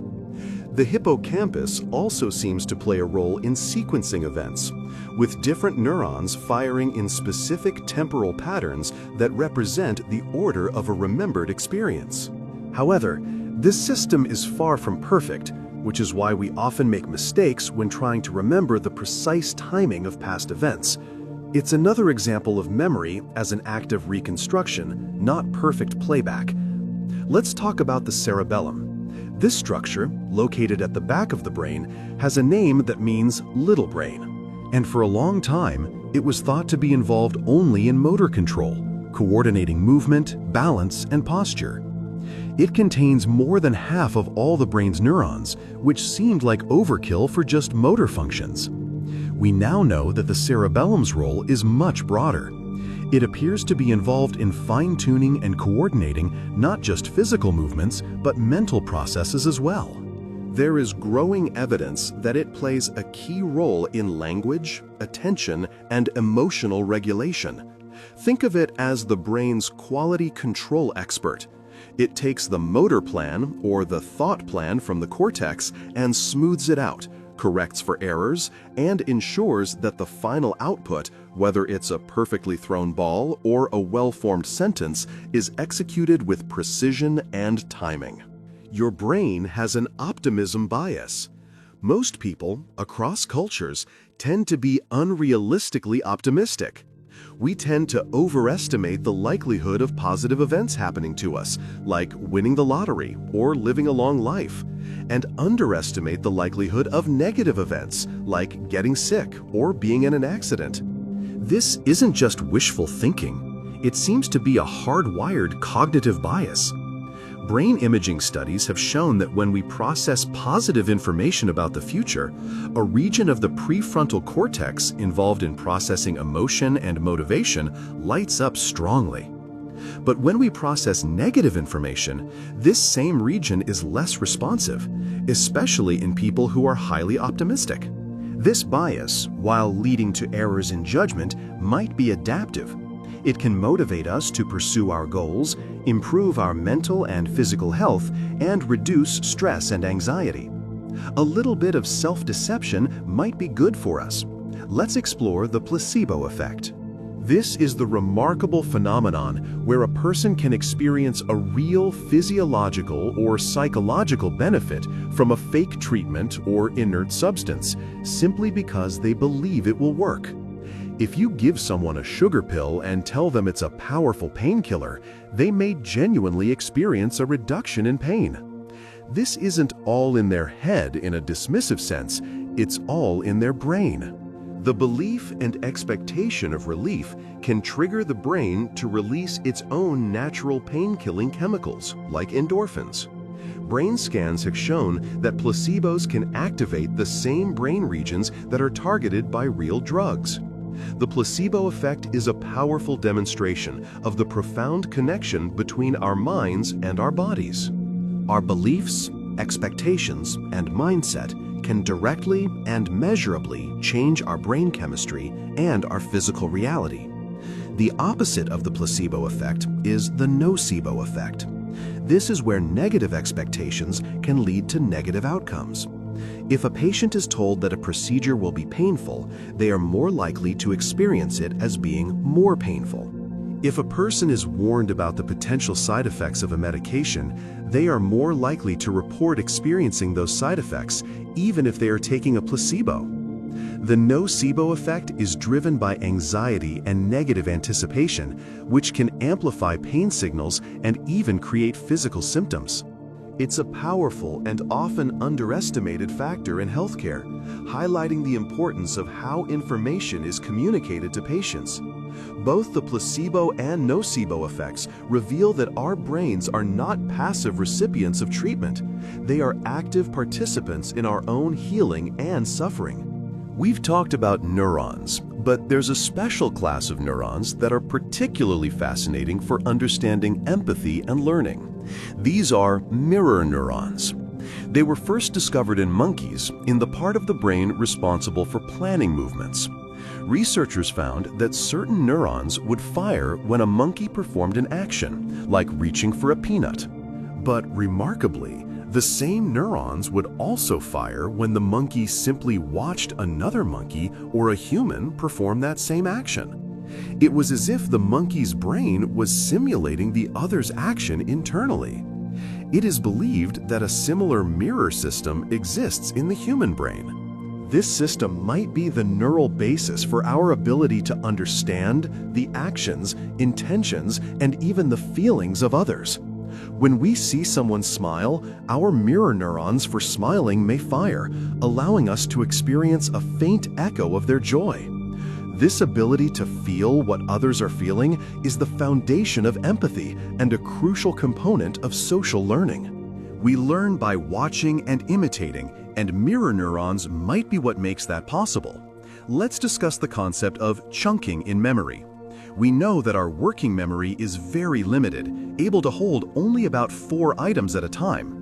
Chunking is a strategy that helps us overcome this limitation by grouping individual pieces of information into larger, meaningful units or chunks. For example, a phone number like 555-867-5309 is 10 separate items, which is too much for working memory. But if you chunk it into 3 groups, 555-867-5309, it becomes just 3 items, which is much easier to hold in your mind. This is a fundamental organizational principle that our brains use all the time. An expert chess player doesn't see individual pieces on the board. They see meaningful patterns and chunks of pieces. A musician doesn't read individual notes, they read musical phrases. By creating these higher-level, meaningful chunks, we can store and process information much more efficiently, effectively expanding the capacity of our working memory and building the foundation of expertise. The human brain is not fully mature until you are in your mid to late 20s. The last part of the brain to finish its development is the prefrontal cortex, which sits right behind your forehead. This is the brain's CEO, responsible for our most advanced cognitive functions: long-term planning, decision-making, impulse control, risk assessment, and understanding future consequences. The slow maturation of the prefrontal cortex is why teenagers and young adults are often more impulsive, more prone to risk-taking, and less able to see the long-term consequences of their actions. Their brain's accelerator, the emotional, reward-seeking limbic system, is fully developed. But their brakes, the rational prefrontal cortex, are still under construction. This isn't a character flaw, it's a neurological reality. This extended period of development allows for a high degree of flexibility and adaptation to the specific environment and culture a person grows up in, but it also creates a period of heightened vulnerability. Your brain is incredibly good at recognizing patterns, so good in fact that it often sees them even when they're not there. This tendency is called patternicity or apophenia. It's the reason we see faces in the clouds, hear hidden messages in songs played backward, or believe in streaks of good or bad luck in gambling. Our brain is a pattern-seeking engine, and it would rather make the mistake of seeing a pattern that isn't there, a false positive, than miss a pattern that is there, a false negative. From an evolutionary standpoint, this makes sense. Mistaking a rustle in the grass for a predator when it's just the wind is a cheap mistake. Failing to recognize a predator when it's really there is a fatal one. This bias towards finding patterns, however, is also the foundation of many superstitions, conspiracy theories, and magical beliefs. Our brains are hardwired to connect the dots and tell a story, even when the dots are completely random. Let's talk about the tip of the tongue phenomenon. It's that frustrating feeling when you know a word, you can even describe it. Maybe you know what letter it starts with, but you just can't retrieve the word itself. It feels like it's right there, on the tip of your tongue. This is a temporary failure of memory retrieval. It suggests that our memories are stored in a complex network of associations. You've activated the meaning of the word, the semantic information, and maybe even some of its sound properties, the phonological information, but you haven't been able to activate the full, precise word form. It's like having the right address, but being unable to open the front door. These experiences tend to become more common as we age. While frustrating, they are usually not a sign of a serious memory problem, but rather a normal glitch in our brain's incredibly complex word-finding system. The brain has a negativity bias. This refers to our tendency to pay more attention to, learn more from, and be more affected by negative experiences than positive ones. The brain reacts more strongly to negative stimuli than to equally intense positive stimuli. This also makes evolutionary sense. For our ancestors, paying close attention to threats and dangers was more important for survival than noticing pleasant things. The brain developed to be like Velcro for negative experiences and Teflon for positive ones. This bias can have a significant impact on our mental health, contributing to anxiety and depression. It's why a single criticism can often outweigh a dozen compliments. However, we can counteract this bias through conscious effort. Practices like mindfulness, gratitude exercises, and deliberately savoring positive experiences can help to retrain the brain, encouraging it to pay more attention to the good and build more positive neural pathways. Let's look at the future. Scientists are exploring ways to directly interface with the brain, a field known as brain-computer interfaces, or BCIs. These devices can read brain signals and use them to control external devices, like a computer cursor or a prosthetic limb. This technology has already had a life-changing impact on people with paralysis, allowing them to communicate and interact with the world again. But the future possibilities are even more mind-boggling. Researchers are working on bidirectional BCIs that can not only read from the brain, but also write information to it. This could one day lead to technologies that could restore lost senses, treat memory disorders like Alzheimer's by reinforcing neural circuits, or even enhance our natural learning abilities by directly uploading information to the brain. We are at the very beginning of a new era in which the line between our minds and our machines will begin to blur. Memory is not just about the past, it's fundamentally about the future. The primary purpose of memory is not to be a nostalgic scrapbook of our experiences. Its purpose is to use our past knowledge to make better predictions and guide our future actions. This is known as the constructive episodic simulation hypothesis. It proposes that the same neural network that allows us to remember the past, the default mode network with the hippocampus at its core, is also the network we use to imagine and plan for the future. When you remember a past event, you are reconstructing it from its component parts. When you imagine a future event, you are doing something very similar. You are taking elements of your past memories and recombining them in a novel way to create a simulation of a possible future. This is why people with severe amnesia who cannot remember their past also have great difficulty imagining their own future. Remembering and imagining are two sides of the same cognitive coin, a remarkable system that allows us to mentally time travel and navigate our lives. Your brain is constantly editing your life story to make you the hero.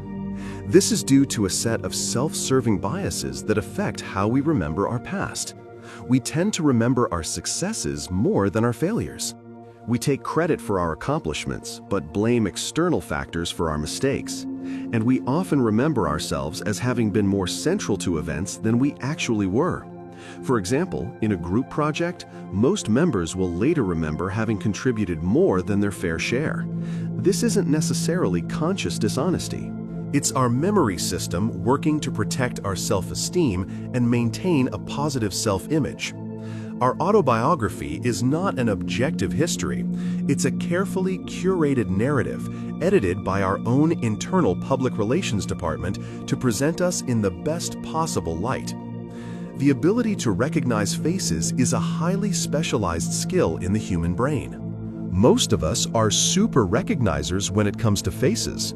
We can learn and remember thousands of different faces throughout our lifetime and recognize them in an instant, even after many years or with changes in hairstyle or lighting. This remarkable ability is handled by a specific brain region in the temporal lobe called the fusiform face area. This area responds much more strongly to faces than to any other category of object.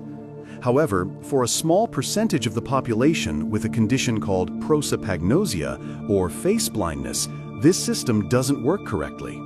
They can see the parts of a face, the eyes, the nose, the mouth, but they can't put them together into a recognizable whole. They may not be able to recognize their own friends, their family, or even their own reflection in a mirror.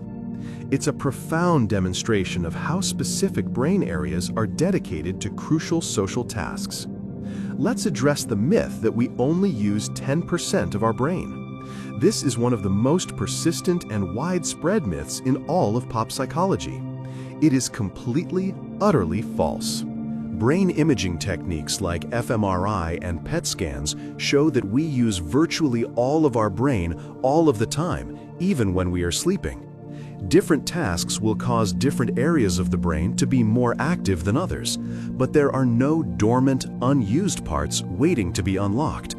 Every part of your brain has a known function. This myth likely originated from a misunderstanding of early neuroscience research, but it has persisted because it offers a hopeful, if false, promise of untapped potential. The truth is, you are already using your whole brain. The real potential lies not in unlocking unused parts, but in learning how to use the whole system more effectively. Your brain can continue to learn and make memories even when you are in what appears to be a vegetative state. Using advanced fMRI techniques, neuroscientist Adrian Owen has shown that some patients who are completely unresponsive and diagnosed as vegetative are in fact conscious and aware. In a famous experiment, he asked a patient to imagine playing tennis. This activated the motor areas of her brain in a way that was indistinguishable from healthy volunteers. He then asked her to imagine walking through her house, which activated her spatial navigation areas. By asking her to use one for yes and the other for no, he was able to establish communication. This groundbreaking research has challenged our fundamental understanding of consciousness and has profound ethical implications. It suggests that even when the body is unresponsive, the mind may still be active, a ghost in the machine waiting for a way to communicate. Our memories are deeply intertwined with our physical bodies. The field of embodied cognition proposes that our thoughts are not abstract and separate from our physical selves, but are shaped by our bodies and their interactions with the world. For example, studies have shown that holding a warm cup of coffee can make you perceive someone as having a warmer personality. Leaning back in your chair can make it easier to recall past events, while leaning forward can make you think more about the future. These are not just metaphors. Our physical posture and sensations can prime our cognitive processes in subtle but powerful ways. Your mind is not just in your brain, it is distributed throughout your entire body. The way you move, the way you feel, and the way you interact with your environment are all integral parts of how you think and remember. Finally, the most profound fact of all is this: the brain is the only object in the known universe that is attempting to understand itself. The human brain, with its 100 trillion connections, is the product of billions of years of evolution. It learned to navigate the world, to find food, to form social bonds, and eventually it developed the capacity for language, for abstract thought, and for self-awareness. And now, this incredible organ is turning its own formidable powers of perception, memory, and reasoning inward, seeking to unravel its own mysteries. Every fact we have discussed today, every discovery about memory, learning, and sleep is a product of the very thing it seeks to describe. It is consciousness studying consciousness. It is a lump of electrified tissue that can contemplate the stars, compose a symphony, and ask the ultimate question: what am I? Your brain is not just a tool for learning about the world. It is the source of the learning itself, a universe within that is, at this very moment, building a model of itself. It is the grand recursive loop of cosmic curiosity, the ultimate expression of the universe's long journey towards self-awareness. And you are a part of that incredible journey, a custodian of one of its most complex and beautiful creations. The quest to understand the brain is the quest to understand ourselves, and it is the most fascinating adventure we will ever undertake. This adventure is now taking us to places we never thought to look, revealing that the command center within our skull is not an isolated dictator, but the head of a vast and talkative republic that extends to the very core of our being. One of the most radical frontiers in this quest is the exploration of the gut-brain axis. It turns out you have a second brain located not in your head, but in your gut. Your gastrointestinal tract is lined with more than 100 million nerve cells, a network so extensive and complex it's referred to as the enteric nervous system. This is more neurons than are found in your entire spinal cord.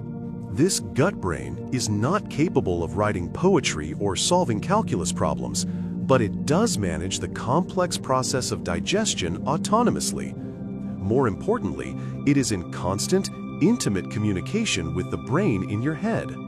The primary information superhighway between these two brains is the vagus nerve, a massive nerve bundle that wanders from the brainstem down through the chest and into the abdomen. And here's the astonishing part: about 90% of the nerve fibers in the vagus nerve carry information from the gut to the brain, not the other way around. Your gut is constantly talking to your brain, influencing your mood, your stress levels, and even your decisions in ways you are almost completely unaware of. And it's not just your own cells that are doing the talking. Your gut is home to trillions of microorganisms, bacteria, viruses, fungi, collectively known as the microbiome. This teeming internal ecosystem is so vital to our health that it's now considered a virtual organ. These microbes are not passive passengers. They are active chemical factories.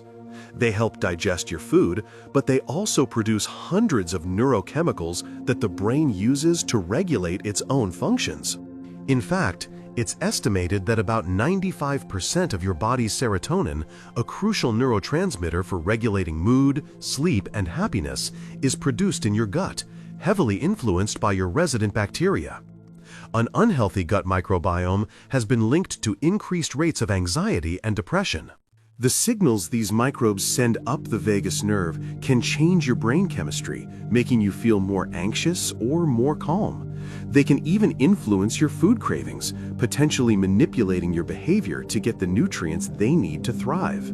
So that gut feeling you have about a decision, that intuitive sense of rightness or wrongness, might not just be a metaphor. It could be a literal biochemical signal originating from the vast and intelligent ecosystem within you, a voice from the second brain that has a very real say in who you are and how you feel. This redefines the self, suggesting we are not solitary individuals, but walking, talking ecosystems, our consciousness a collaboration between our own cells and the ancient microbial life we carry with us. This deep biological influence on our feelings leads us directly to the heart of how we think. We have a tendency to imagine our minds as a battleground between cold, hard reason and irrational, hot-blooded emotion. But this is a deeply flawed picture. The truth, as revealed by neuroscience, is that effective decision-making is not about suppressing emotion, it's about integrating it. The neurologist Antonio Damasio formulated what's known as the somatic marker hypothesis, based on his work with patients who had damage to the prefrontal cortex, specifically the parts that connect to the brain's emotional centers. These patients were often highly intelligent, with their logic and memory intact, but their lives were falling apart. They were utterly incapable of making good decisions. They could logically list the pros and cons of any choice, but they couldn't feel which one was better, so they would get stuck in an endless loop of analysis over trivial things, like which pen to use. Damasio proposed that our emotions create somatic markers, subtle physiological gut feelings that are linked to the predicted future outcomes of our choices. When you consider a course of action, your brain quickly simulates the likely outcome and generates an associated emotional response. A faint feeling of dread for a bad choice, a flicker of warmth for a good one. These markers act as intuitive shortcuts, rapidly eliminating bad options and highlighting good ones, allowing your conscious, rational mind to focus on the best remaining alternatives. Emotion, in this view, is not the enemy of reason. It is its essential, indispensable guide. Without it, we are logically rudderless. To understand how these processes work, we need to zoom back in on the brain's chemical language. We've mentioned a few key neurotransmitters, but the entire system is a delicate balancing act. The two workhorses of the brain are glutamate and GABA. Think of them as the brain's fundamental on and off switches. Glutamate is the main excitatory neurotransmitter. When it binds to a neuron, it makes that neuron more likely to fire. It's the accelerator of the brain, essential for learning, memory, and general neural communication. Too much glutamate, however, can be toxic, leading to overexcitation and cell death, a process called excitotoxicity, which is implicated in strokes and epilepsy. On the other side is GABA, or gamma-aminobutyric acid, the brain's main inhibitory neurotransmitter. When GABA binds to a neuron, it makes it less likely to fire. It's the brake pedal. GABA is crucial for calming the nervous system, reducing anxiety, and preventing the brain from getting caught in runaway loops of excitation. Many anti-anxiety drugs, like Valium and Xanax, work by enhancing the effects of GABA, effectively turning down the volume on the brain's chatter. The constant, dynamic interplay between the go signal of glutamate and the stop signal of GABA governs the flow of information throughout your entire brain, creating the precise patterns of neural activity that underlie every single one of your thoughts, feelings, and actions. This chemical balance helps to shape our entire personality and cognitive style, which brings us to the fascinating concept of neurodiversity. This is a revolutionary idea that reframes certain neurological conditions not as disorders or deficits, but as natural variations in the human brain. Conditions like autism spectrum disorder, ASD, and attention deficit hyperactivity disorder, ADHD, are not seen as broken versions of a normal brain, but as distinct operating systems, each with its own unique set of strengths and challenges. For example, an ADHD brain is often characterized as having a deficit in attention. But a more accurate description might be that it has an interest-based attention system. For tasks that are mundane or uninteresting, focus can be incredibly difficult. But for a topic that sparks genuine passion and curiosity, a person with ADHD can enter a state of hyperfocus, an intense, prolonged concentration that far exceeds that of a neurotypical person. It's not a lack of attention, but a different system for regulating it, one that is highly tuned to novelty and reward, driven by a different calibration of the dopamine system. Similarly, the autistic brain is often described in terms of social deficits.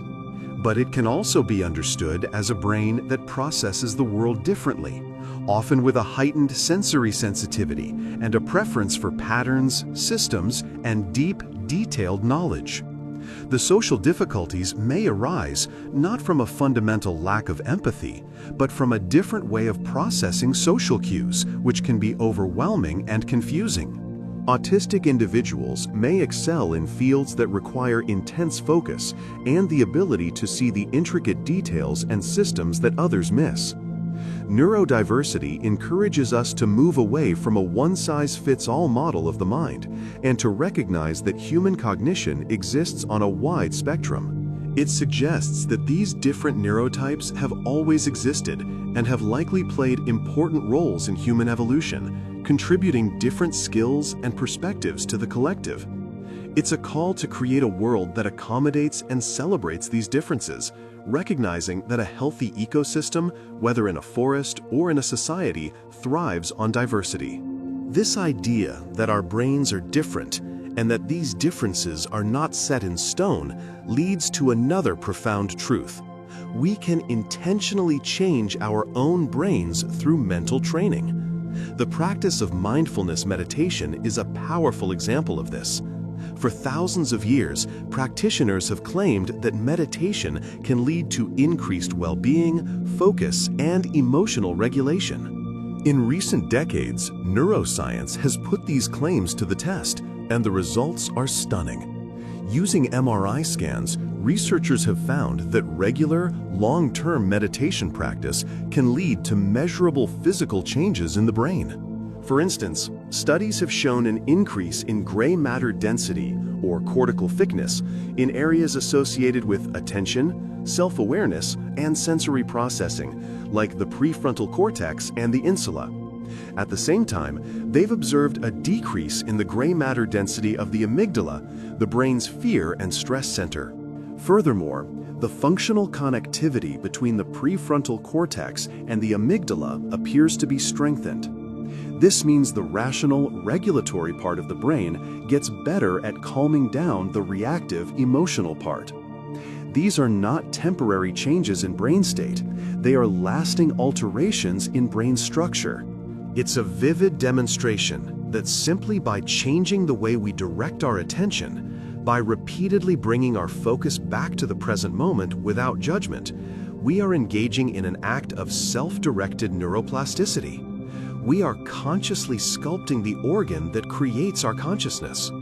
This brings us to the deepest and most perplexing mystery of all, the nature of consciousness itself. What is this subjective, inner experience you are having right now? What is the feeling of redness, the sound of a voice, the pain of a stubbed toe? This is what philosopher David Chalmers has termed the hard problem of consciousness. The easy problems, which are still incredibly difficult, involve understanding the brain's functions, how it processes information, integrates sensory data, focuses attention, and controls behavior. We can map the neural correlates of these functions. We can see which brain areas light up when you see a face or feel an emotion. But why should any of that physical processing be accompanied by a subjective, qualitative experience? Why doesn't it all just happen in the dark, without any inner feeling? There is no universally accepted answer to this question, but there are several compelling theories. One of the leading theories is the global workspace theory. It proposes that consciousness is like a brightly lit stage in the theater of the mind. At any given moment, many different neural processes are running in the background, in the dark. Unconscious processes handling everything from regulating your heartbeat to parsing the grammar of this sentence. Consciousness arises when information from one of these processes is broadcast to a global workspace, a widespread network of neurons, primarily in the prefrontal and parietal lobes. Once information enters this workspace, it becomes available to many other specialized unconscious processes. It can be used for memory, for planning, for language, for motor control. So, in this view, consciousness is a specific functional property of the brain. It's the act of making information globally available for flexible, high-level processing. The subjective feeling of awareness is what this global broadcast feels like from the inside. Another major contender is the Integrated Information Theory, or IIT. This theory takes a more fundamental approach, suggesting that consciousness is an intrinsic property of any system that has a certain kind of complexity. IIT proposes that consciousness is a measure of integrated information, which it defines mathematically with a value called phi. A system has high phi if it is both highly differentiated, meaning it has many different possible states, and highly integrated, meaning its parts are all interconnected and mutually informative. A system with high phi is one where the whole is truly greater than the sum of its parts. You can't break it down into independent components without losing essential information. According to IIT, anything with a phi value greater than 0 has some degree of consciousness. A human brain, with its vast and intricate network of connections, has an incredibly high phi value. But a simple thermostat, a digital camera, or even a single proton could have a tiny, non-zero amount of phi, and therefore a minuscule flicker of consciousness. It's a radical and mind-bending idea that suggests consciousness is not unique to biological brains, but is a fundamental property of the universe, like mass or charge.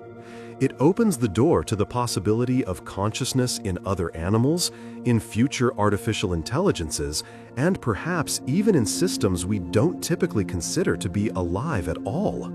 This investigation into the brain's deepest secrets also sheds light on some of its more peculiar behaviors, such as hypnosis. For a long time, hypnosis was relegated to the world of stage shows and pseudoscience, but it is a genuine psychological phenomenon with real therapeutic applications, particularly for pain management and anxiety. So, what is happening in the brain during a hypnotic trance? It's not sleep, and it's not simply faking it.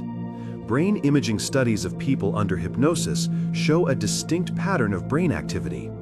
There is often a decrease in activity in the dorsal anterior cingulate cortex, a part of the brain involved in monitoring and evaluating our actions, sometimes called the brain's worrywart. There is also an increase in connectivity between the prefrontal cortex and the insula, which is involved in processing bodily sensations. It seems that hypnosis creates a state of highly focused, absorbed attention, where the brain's critical filter is temporarily turned down, and the mind becomes more open to suggestion. It's a state in which the top-down control of our beliefs and expectations can have a more powerful influence over our bottom-up sensory perceptions. It reveals the remarkable power of suggestion and belief to reshape our subjective reality, demonstrating just how fluid the boundary between mind and world truly is.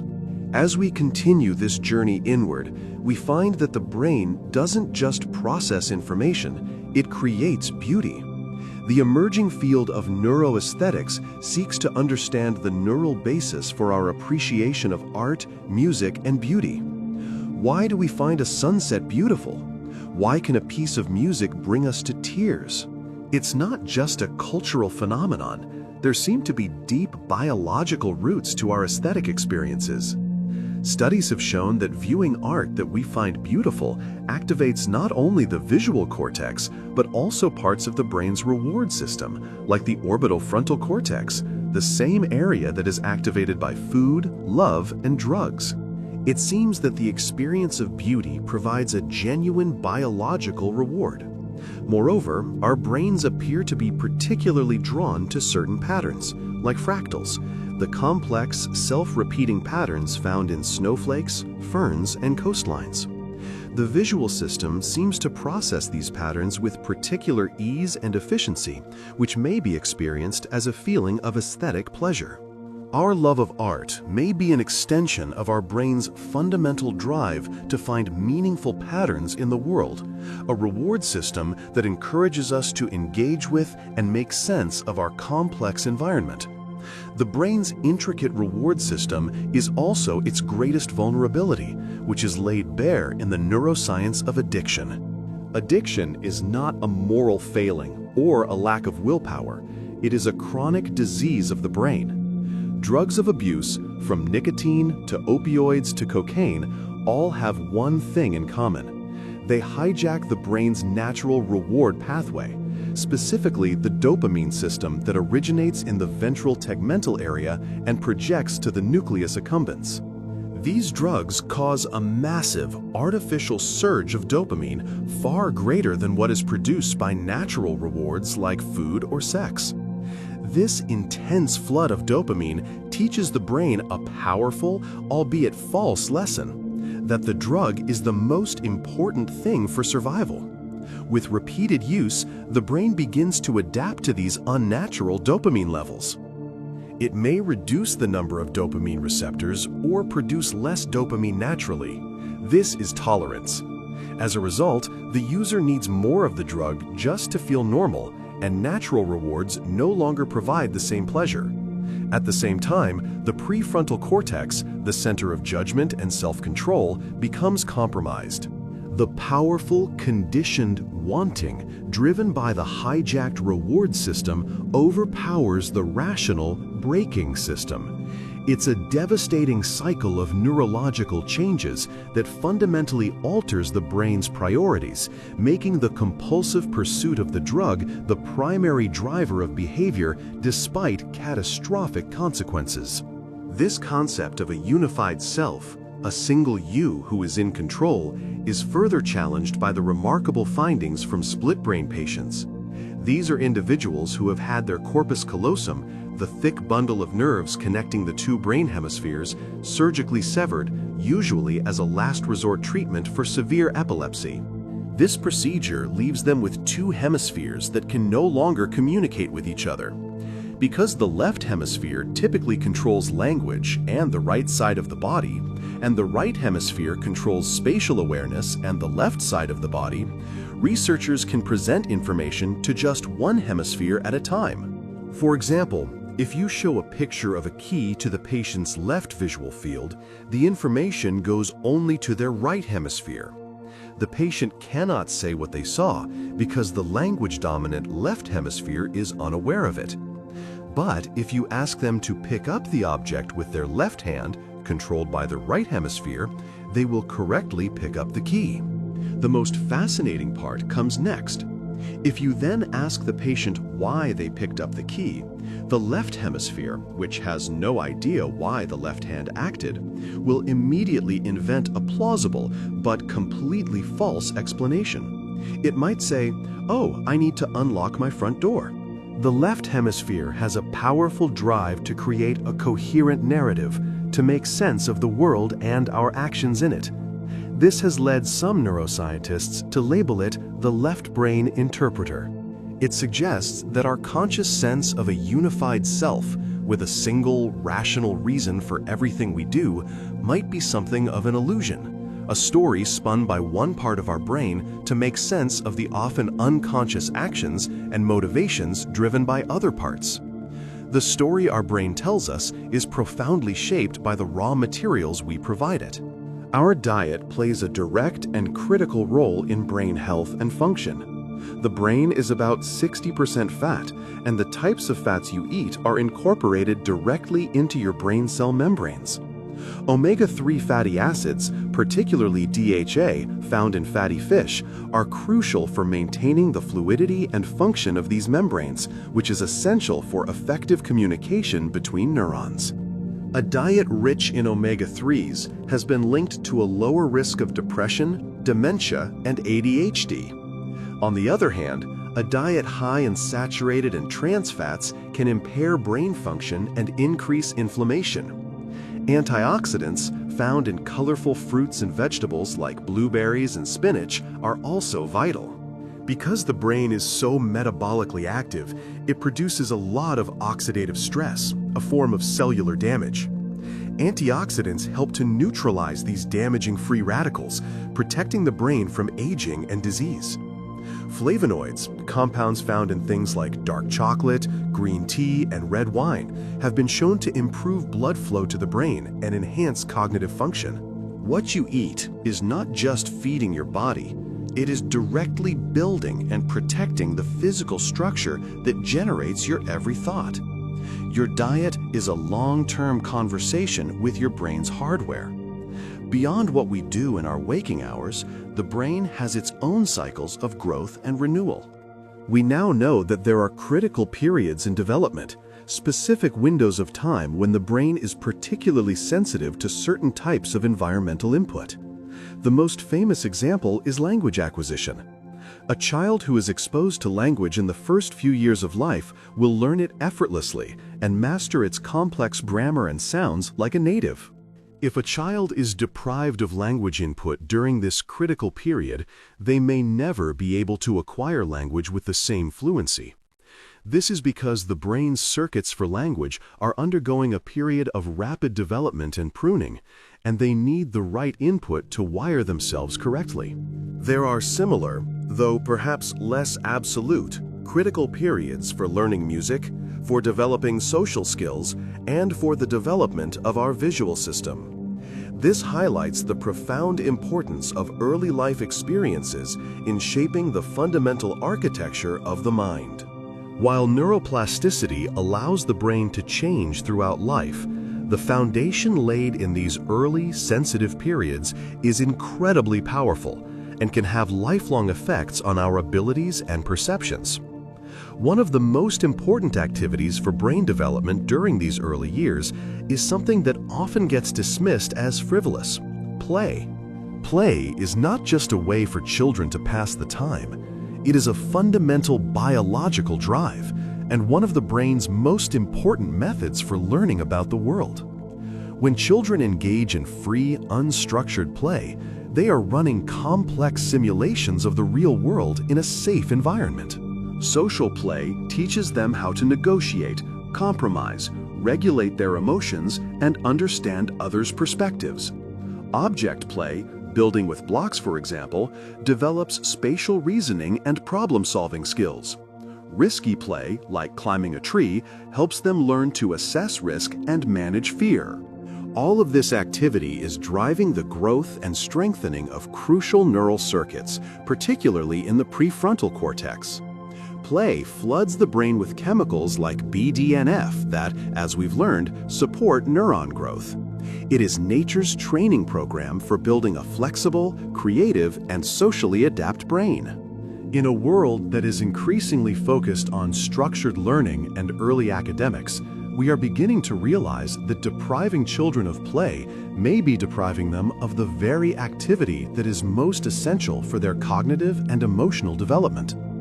This brings us to one of the most curious and common brain phenomena: cognitive biases. These are systematic patterns of deviation from norm or rationality in judgment. Your brain, in its quest for efficiency, has developed a series of mental shortcuts or heuristics. Most of the time, these shortcuts serve you well, allowing you to make quick decisions without having to do a laborious step-by-step analysis. But under certain circumstances, they lead to predictable errors in thinking. For example, the confirmation bias is our tendency to search for, interpret, and remember information in a way that confirms our pre-existing beliefs. If you believe a certain political party is corrupt, you will selectively notice and remember all the news stories that support that view, while ignoring or dismissing any evidence to the contrary. Another is the anchoring effect, where we rely too heavily on the first piece of information offered when making decisions. If a car salesman starts by quoting a very high price, the lower price he offers later will seem much more reasonable, even if it's still higher than the car's actual value. There are dozens of these biases that subtly shape our perception of reality and influence our decisions every day, often without our awareness. Understanding them doesn't make us immune, but it is the first step toward more critical and rational thinking, allowing us to question our own intuitive judgments and recognize the inherent quirks in our brain's operating system. And so, this journey through the labyrinth of the mind continues, with each new discovery opening up a dozen new questions. We are learning that the brain is not a static computer, but a dynamic, living ecosystem. It is a social organ profoundly shaped by our connections to others. It is an embodied network, deeply intertwined with the health and sensations of our entire body. It is a storyteller, constantly weaving a narrative of self to make sense of its own actions. And it is a prediction engine, always trying to guess what will happen next, learning most powerfully from its own surprises. We are beginning to chart the chemical tides that govern our moods, the electrical symphonies that constitute our thoughts, and the structural changes that represent a lifetime of learning. We are finding consciousness in unexpected places and uncovering the deep biological roots of our most human experiences, from our love of art to our capacity for empathy.